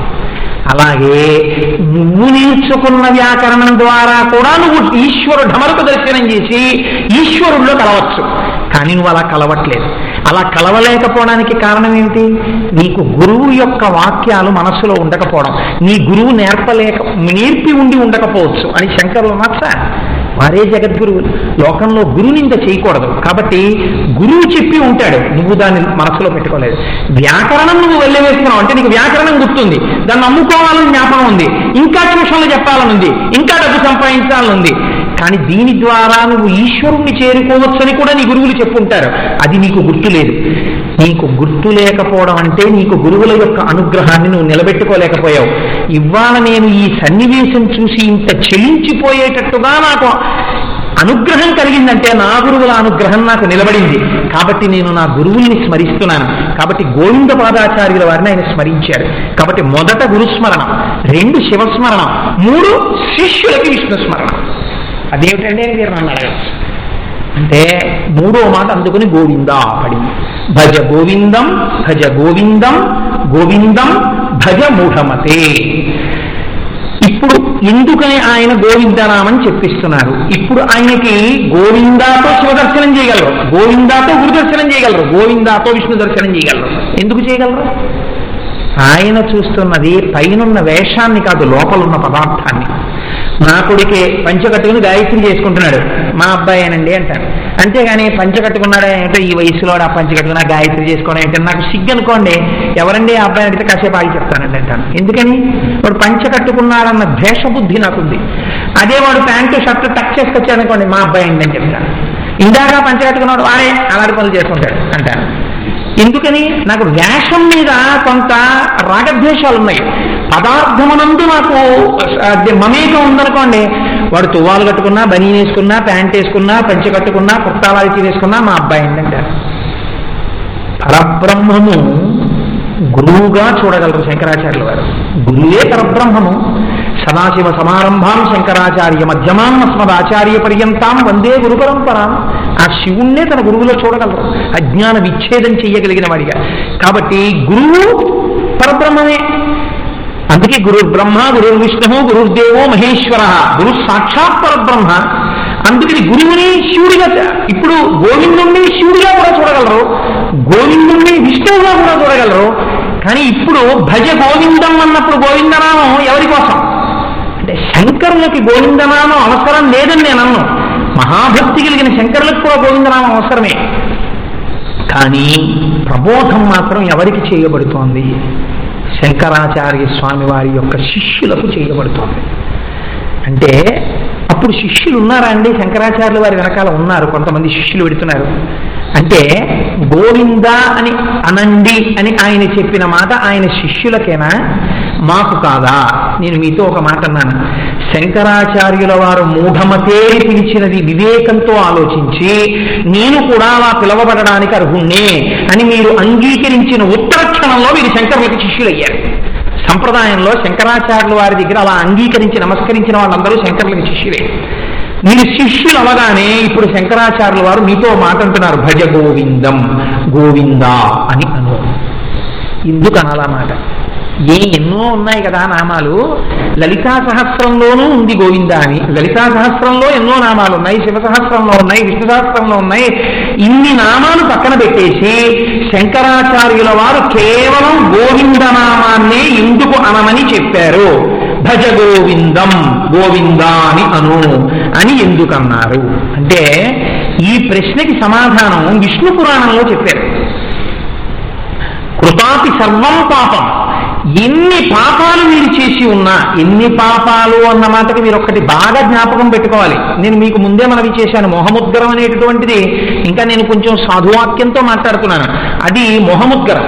కాబట్టి పాపము అన్న మాటని మీరు ఇక్కడ ఏ అర్థంలో తీసుకోవాలంటే ఈశ్వరుణ్ణి చేరకుండా అడ్డుపడుతున్న ప్రతిబంధకము. అంటే నీ వాక్కు ఈశ్వరుడికి ఉపయోగింపబడకుండా లౌకికంగా ఎక్కువ ఉపయోగపడడం. కాబట్టి ప్రతిబంధకము పాపముగా పెరుగుతోంది. అనవసరంగా ఒకటి నింద చేయడం, మిమ్మల్ని పొగుడుకోవడం, ఏదో తప్పు మాట చెప్పడం, లేకపోతే ఏదో మాయ చేయడం, ఏదో ప్రయోజనం సాధించుకోవడం, ఇవన్నీ పాపాలే కదా. ఈశ్వరుణ్ణి చేరకుండా ప్రతిబంధకాలు. ఇన్ని ప్రతిబంధకాలన్నీ మీ వాక్కుని దుర్వినియోగం చేయడం చేత ఏర్పడిపోయినటువంటి పాపరాశి ఇప్పుడు జగద్గురు వాక్యాన్ని విని భగవంతుడి వైపుకు మీరు తిరగాలంటే ఉత్తర క్షణం పాపరాశిని కాల్చగలిగినది ఏదైనా ఉన్నదా?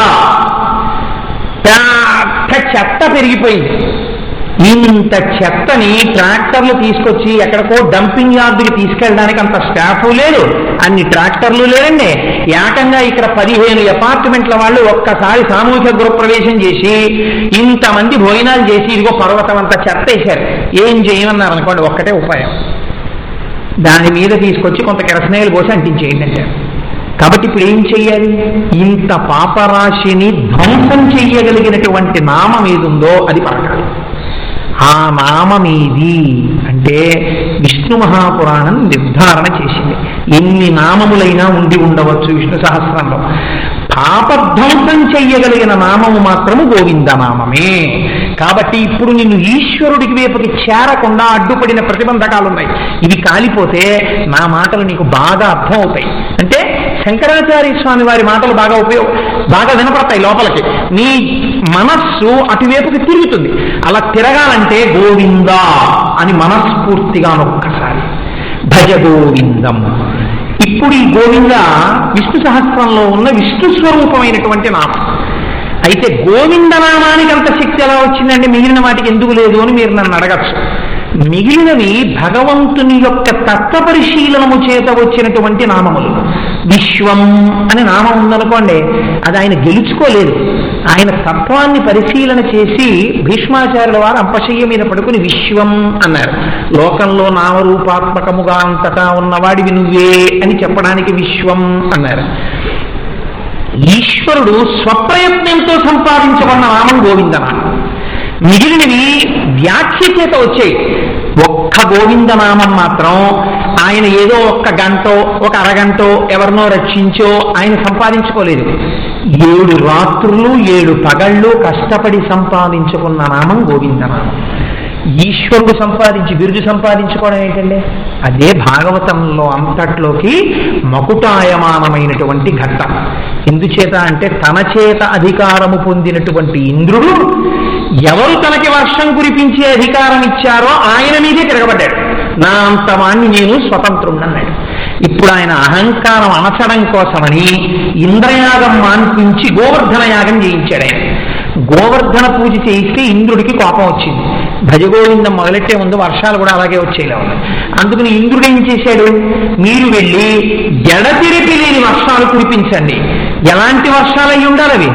పెరుగులు నేతులు త్రావి కొవ్వి భువి నాభీరుల్ మదాభీరులై గిరిసంఘాత కఠోర పత్ర దళమ క్రీడా సమారంభ దుర్భర దంభోళిధరులు పురంధరులను పాటించి పూజింపక గిరికిన్ పూజలు చేసిపోయిదిపో. కృష్ణుడు ప్రేరేపింపగం ఆ కృష్ణుడు చెప్పాడని చెప్పి వాళ్ళేమో నాకు యాగం మానేసి గోవర్ధనగిరికి యాగం చేశాడు. అందుకుని ఓ మేఘములలారా మీరేం చేస్తారో తెలుసా? మీరు వెళ్ళి ఎటువంటి వర్షం కురిపించాలంటే గోవులు జనులు సజ్జోమృత్యువు పొంద రాల్కుర్యుడి శౌర్యం బవార్యంబుగన్. మీరు పిడుగులతో మెరుపులతో వడగళ్లతో దెబ్బ తగలగానే ఆవులు దూడలు ఎద్దులు గోపాలబాలులు గోపకాంతలు చనిపోయేటట్టుగా వర్షం కురిపించండి అన్నాడు. చీకట్లు కమ్మి గొప్ప వర్షం ప్రారంభమైంది. ఇప్పుడు ఏది రక్షణ హేతువు? వాళ్ళ ఇళ్ళ చిన్న చిన్న పాటలు. ఇంతమంది దాక్కోవడానికి ఏమైనా తుఫాను షెల్టర్స్ ఉన్నాయా? లేవు. ఇప్పుడు ఎవరు రక్షణ హేతువు అంటే ప్రమాదమునందు ఇరుక్కుని నిన్ను రక్షించగలిగిన శక్తి నీ దగ్గర లేదని నువ్వు నిర్ధారణకి వచ్చినప్పుడు నువ్వు చెప్పావు నేను చేశాం మాకు కష్టం వచ్చిందని అనలేదు వాళ్ళు కృష్ణుడిని. వాళ్ళు ఏమన్నారంటే నువ్వు చెప్పిన పని మేం చేశాం, మేమే నిన్ను అడుగుతున్నాను రక్షణ వహించమని, నువ్వు మమ్మలను రక్షించు అని అడిగారు. తనంత తాను కృష్ణుడు రక్షించలేదు గోవర్ధనోద్ధరణలో. ఇప్పుడు ఆయన ఏం చేశాడు? వీళ్ళందరి మాట అడిగారు.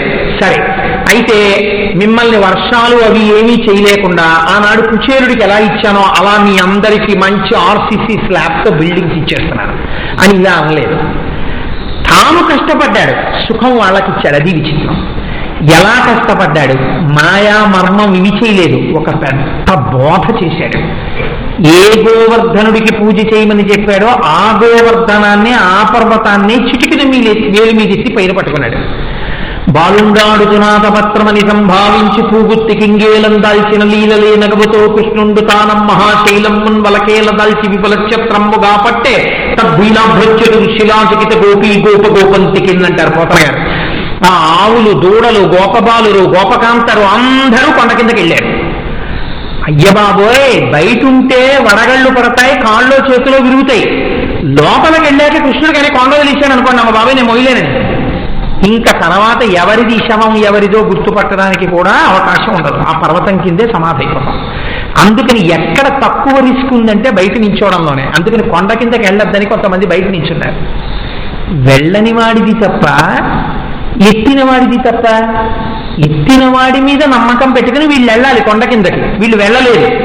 వెళ్ళకపోతే ఆయన వాళ్ళని నమ్మబలికాడు. ఆయనకి ఏం కర్మ, మీరు మానేంద్రాల నించోండి చావండి అయితేను, లోపలికి వచ్చిన వాళ్ళు బతుకుతారు అని అనాలి. ఆయన అలా అనలేదు. బాలుండి ఇతడు కొండ దొడ్డడు మహాభారంపు సైనింపగా పోలండోయని దీని కింద నిలువంచింతింపగా బోలది శైలాంబోనిది జంతు సంయుత ధరాచక్రంబు బైబడ్డ నాకేలల్లారదు బంధులారనిలుడీ క్రిందన్ ప్రమోదంబునన్ అన్నాడు. అంటే ఈశ్వరుడే వేడుకున్నాడు భక్తులు. ఏమని అంటే తన మార్గంలో లేని వాళ్ళని తాను వేడుకున్నాడు. ఒరే ఒరే ఒరే, వర్షం కాదురా, సమస్త బ్రహ్మాండములు వచ్చి కొండ మీద పడిపోయినా ఈ కొండ విడిచిపెట్టను, మీకు భయం లేదు, లోపలికి రండి అన్నాడు. ఇప్పుడు వాళ్ళు ఏమన్నారు? ఏదో ఇంత చెప్తున్నాడు కదా, ఫోన్లే వదలడేమో చూద్దామని లోపలికి వెళ్ళారు. ఎన్నాళ్ళు కురిపించాడు ఇంద్రుడు వర్షాలు? 7 రాత్రులు 7 పగళ్ళు, వారం రోజులు కురిశాయి. కురిసిన తర్వాత మేఘాలు వెలవెలపోయి అన్నాం అన్నాయి. 7 రాత్రులు కురిశాం, 7 పగళ్ళు కురిశాం, ఒక్కడు చావలేదు. ఎందుకు వచ్చిన అంటే ఆయనకు అనుమానం వచ్చింది. ఏమిట్రా అసలు ఈ పిల్లాడేమిటి, కొండెత్తడం ఏమిటి, ఈయన నిజంగా చిన్న కృష్ణుడేనా అని ఆలోచించాడు. పరబ్రహ్మము అని గుర్తుపట్టాడు. నాకు అధికారం ఇచ్చిన వాడు కూడా వాడే, వాడి మీద నేను తిరగబడ్డాను, తప్పైందని. 7 రాత్రులు 7 పగళ్ళు అంటే 7 రోజులు. మనం ఎన్ని సంవత్సరములు బతకనివ్వండి, 7 రోజులే బతికినట్టు శాస్త్రంలో. ఎందుకని అంటే ఆది సోమ మంగ బుధ గురు శుక్ర శని తప్ప ఇంకో రోజు ఏది బతికింది? ఆ 7 రోజులే బతికాము. చచ్చిపోతే ఆ 7 రోజుల్లోనే చచ్చిపోవాలి. కాబట్టి 7 రోజులు నీకు రక్షణనిచ్చేవాడు ఎవరు? నిజానికి భగవంతుడే. కాబట్టి ఇప్పుడు ఈ విషయాన్ని, నన్ను వీళ్ళని లోకాలని కూడా రక్షించేవాడు వాడు, నేను కాదు వర్షం ఇచ్చి అని ఇంద్రుడు తెలుసుకున్నాడు. తెలుసుకుంటే కామధేను అంది, పనికి మాలిన ఇంద్రుడు తీసుకొచ్చి వర్షం కురిపిస్తే మొదట చచ్చిపోయినవి మా ఆవులు దూడలు చచ్చిపోవాలి. ఎందుకని? మనుషులు ఎలా అయినా బతుకుతారు, నోరుంది కాబట్టి వెళ్ళి మేము మొర పెట్టుకుంటారు. మా ఆవుల్ని ఎవరు చూస్తారు? ఫస్ట్ ప్రయారిటీ మనుషులకి. ఆవులు చచ్చిపోతే చచ్చిపోయాని వదిలేస్తారు. కానీ కృష్ణుడు మా ఆవులని దూడల్ని కూడా కొండ కింద పెట్టి రక్షించాడు. కాబట్టి నేను గోవులను రక్షించిన వాడు, గోవులకంతటికి తల్లిని కాబట్టి నేను కృష్ణుడికి నమస్కరిస్తున్నానని ఆవిడ తన పాలతో అభిషేకం చెయ్యబోయింది. ఇంద్రుడికి బుద్ధొచ్చి పరిగెత్తుకొచ్చి మందాకిని నది జలాల్ని తన తల్లి అదితిని వెంటబెట్టుకొచ్చాడు. వచ్చి సురభిక్షీరములం సురద్దిప్ శుండాలతానీత నిర్జర గంగాంబువలం నిలింపజననీ సన్మౌని సంఘంబుతో సురనాథుండ అభిషిక్తు చేసి పలికం సొంపార గోవిందుండంచు రణాక్రాంత విపక్ష తోయజలాక్షుం సాధు సంరక్షణం. ఆనాడు చిన్ని కృష్ణుణ్ణి కూర్చోపెట్టి కామధేనువు పాలు పోసి మందాకిని జలాలు పోసి గోవిందా అని పిలిచి పట్టాభిషేకం చేశాడు. 7 రాత్రులు 7 పగళ్ళు లోకాన్ని రక్షిస్తానని నమ్మబలికి నిరూపించుకుని సంపాదించుకున్న నామం గోవిందనామం. ఈ నామము తాను సంపాదించుకున్నాడు కాబట్టి ఎవరైనా గోవిందా అని ఏదైనా అడిగారు అనుకోండి, అది నేను ఇవ్వలేనండి అని వేళ్ళు విరవడం. తను సంపాదించుకున్న నామం ఆనాడు నేను రక్షిస్తానని ఎత్తిపట్టాడు. ఎంతమందినైనా రక్షిస్తానని ఎత్తిపట్టాడు. ఆవులు దూడల్ని ఎత్తిపట్టాడు. మీ పాపాలు తీయడం ఆయనకి పెద్ద కష్టమా? కాబట్టి తీసేస్తాడు. మీ పాపం తీసేయడం కూడా రక్షణే. కాబట్టి ఇప్పుడు రక్షించగలిగిన నామం ఏది? గోవింద నామము. గోవింద. అందుకని భజ గోవిందం. ఇప్పుడు ఎవరు చెప్పాలి? శంకరాచార్యుల వారికి లేవు పాఠాలు. ఎవరు చెప్పాలి? శిష్యులు చెప్పాలి. శిష్యులంటే ఎవరు? తన వెనకనున్న వాళ్ళు కాదు. మూఢమతిగా ఆనాటి నుంచి ఈనాటి వరకు రాబోయే తరాలలో వాక్కు దుర్వినియోగం చేసుకుని ఈశ్వరుణ్ణి చేరగలగడానికి ఉపయోగమైనటువంటి వాక్కుని దుర్వినియోగం చేసుకున్న ప్రతివాడు శంకర శిష్యుడిగా అంగీకరించి గోవిందా అనవలసినదే. అంటే ఏమైంది? ఇప్పుడు ఆయన చెప్పిన భజ గోవిందం మనందరికీ వర్తించింది. ఇప్పుడు మనం గోవిందా అన్నాం అనుకోండి, శంకరాచార్య స్వామి సంతోషిస్తారు. గురువుల యొక్క అనుగ్రహం నీ యందు ప్రసరింపచేయగలిగిన శ్లోకం మొదటి శ్లోకం. కాబట్టి ఇప్పుడు ఆ శ్లోకానికి అంత శక్తి ఉంది. భజ గోవిందం భజ గోవిందం గోవిందం భజ మూఢమతే అంటూ మీరు గోవిందా అంటే మీ మీద శంకరుల యొక్క అనుగ్రహం ప్రసరిస్తుంది. ఇప్పుడు ఎందుకు చెప్పించానో తెలుసా? నీతో ఈ నామం ఎందుకన్నానో తెలుసా? ఇప్పుడు శంకరులు జవాబు చెప్తున్నారు. తను చేసేసిన పని ఏదో చేసేసి నేను ఎందుకు చెప్పాలని వెళ్ళిపోలేదు. శంకరాచార్య స్వామి వారి అంతటి వినయమూర్తి ప్రపంచంలో ఉంటారు. ఆయన అన్నారు, సంప్రాప్తే సన్నిహితే కాలే. కాలం వచ్చేస్తోందిరా, దగ్గర తీసే కాలం వస్తోంది. ఆ మాటలో ఎంత గంభీరమైన రహస్యం దాచారో తెలుసా అండి? పుట్టుకకి ముందు మనం ఒక ప్రమాణం చేసి బయటకు వస్తాం. అమ్మ కడుపులో ఉండగా తల కిందకుండి కాళ్ళు పైకుండి శరీరం పెరిగిపోతే తడిషం పట్టేస్తుంది, దగ్గు వస్తుంది, లోపల మలమూత్రాలు విసర్జించేస్తాడు, పురుగులు పట్టేస్తాయి, శరీరాన్ని కొరికేస్తాయి. కటిక చీకటి, కళ్ళు తెరుస్తాడు, ఏమీ కనపడదు, కదలడానికి ఉండదు, రోజు రోజుకి శరీరం పెరిగిపోతూ ఉంటుంది.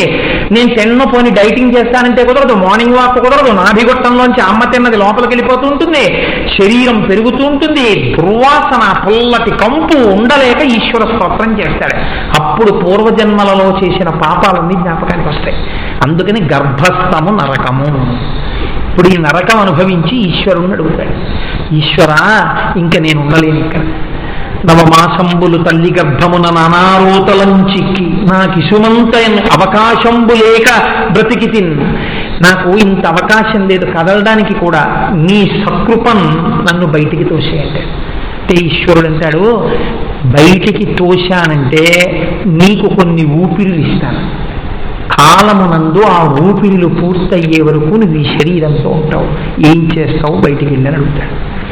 అడిగితే లోపల ఉన్నటువంటి వాడు అంటాడు, పిండం, ఈశ్వర బయటికి వెళ్ళి నేను దీనిని సాధనముగా స్వీకరిస్తాను అంటాడు. అందుకే శాస్త్రం అంటుంది, శరీరం అభ్యంకులకిది ధర్మ సాధనం. ఈ శరీరము దేనికి సాధనము? ధర్మము చేయుటకు సాధనము. ఈ కారిప్పుడు నేను ఇక్కడికి రావడానికి ఎలా సాధనమో, మళ్ళీ ఇంటికి వెళ్ళిపోవడానికి ఎలా సాధనమో, ఈ శరీరము మళ్ళీ అమ్మ కడుపులో పడుకోకుండా ఈశ్వరుణ్ణి చేరిపోవడానికి కావలసినటువంటి మంచి పనులు చేయడానికి సాధనము. నోరు కూడా శరీరంలోదేగా, వాక్కందుకు పనికి రావాలి, కాళ్ళు గుడికి వెళ్ళడానికి పనికి రావాలి, చేతులు పూజకు పనికి రావాలి, ముక్కు ఈశ్వర ప్రసాదాన్ని వాసన చూడడానికి పనికి రావాలి, నోరు తిన్నది ప్రసాదంగా తినడానికి పనికి రావాలి, ఏది చేసినా ఈశ్వర కృత్యంగా చెయ్యడానికి పనికి రావాలి. కానీ బయటికి వచ్చి శఠమన్న వాయువు పట్టుకుని అన్నీ మర్చిపోతాడు, అన్నీ నావి నావి నావి అని మొదలెడతాడు.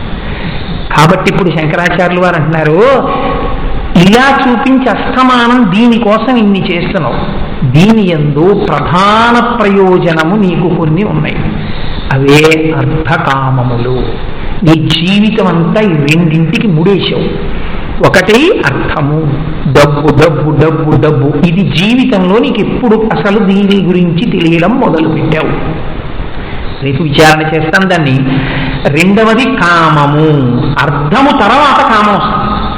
ఈ కామము, ఈ రెండూ పట్టుకుని నువ్వు లోపల చేసిన ప్రమాణం మర్చిపోయి నీకీయబడినటువంటి ధర్మ సాధనమును పరమ పనికి మాలిన వాటి కోసం ఉపయోగించావు.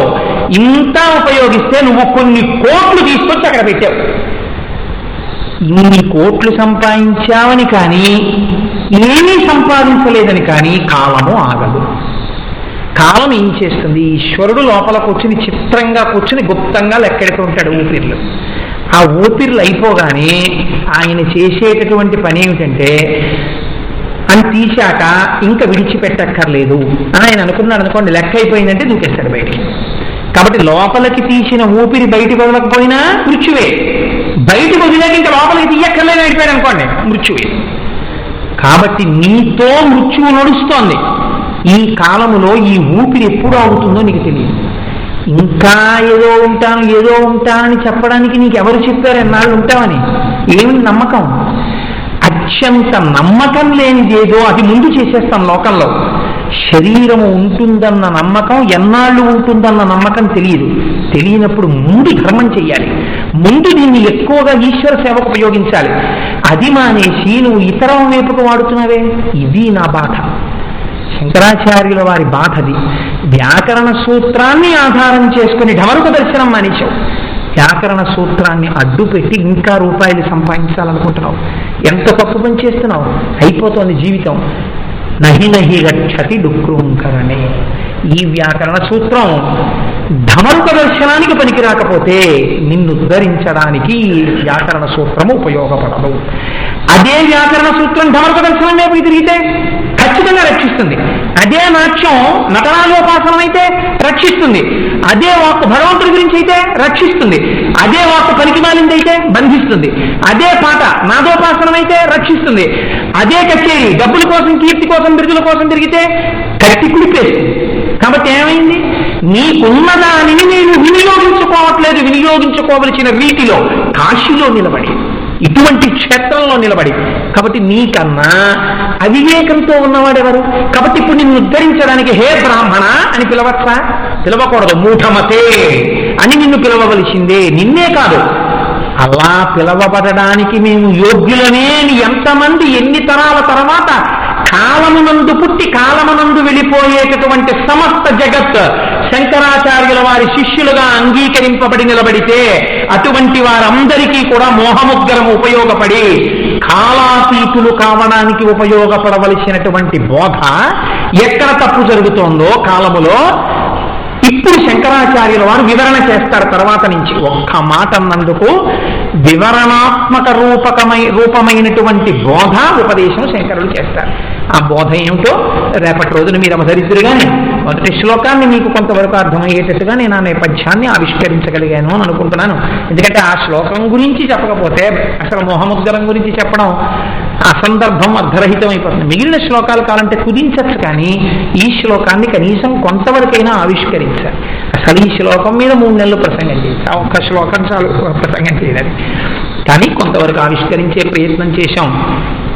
3 రోజులు అన్నారు కాబట్టి రేపటి రోజున కూడా ఏదో ఒక శ్లోకాన్ని తీసుకుని మీకు విజ్ఞాపన చేసే ప్రయత్నం చేస్తాను. మంగళాశాసనపరై ఆచార్య పురోగమై సర్వైశ్చ పూర్వైరాచార్యై సకృపాయాస్తు మంగళం. మంగళం కోసలేంద్రాయ మహనీయ గుణాత్మనే చక్రవర్తి తనూజాయ సర్వభౌమాయ మంగళం. ఉమాకాంతాయ కాంతాయ కామితార్థప్రదాయినే శ్రీగిరీశాయ దేవాయ మలినాథాయ మంగళం. కరచరణ కృతం వా కర్మ భక్తాఢ్యం వా శ్రవణనైనజం వా మానసం వాపరాధం విహితమ విహితం వా సర్వమేత్త క్షమస్వ. శివ శివ కరుణాబ్ధే శ్రీ మహాదేవ శంభు. సర్వం శ్రీ ఉమామహేశ్వర బ్రహ్మార్పణమస్తు. స్వస్తి.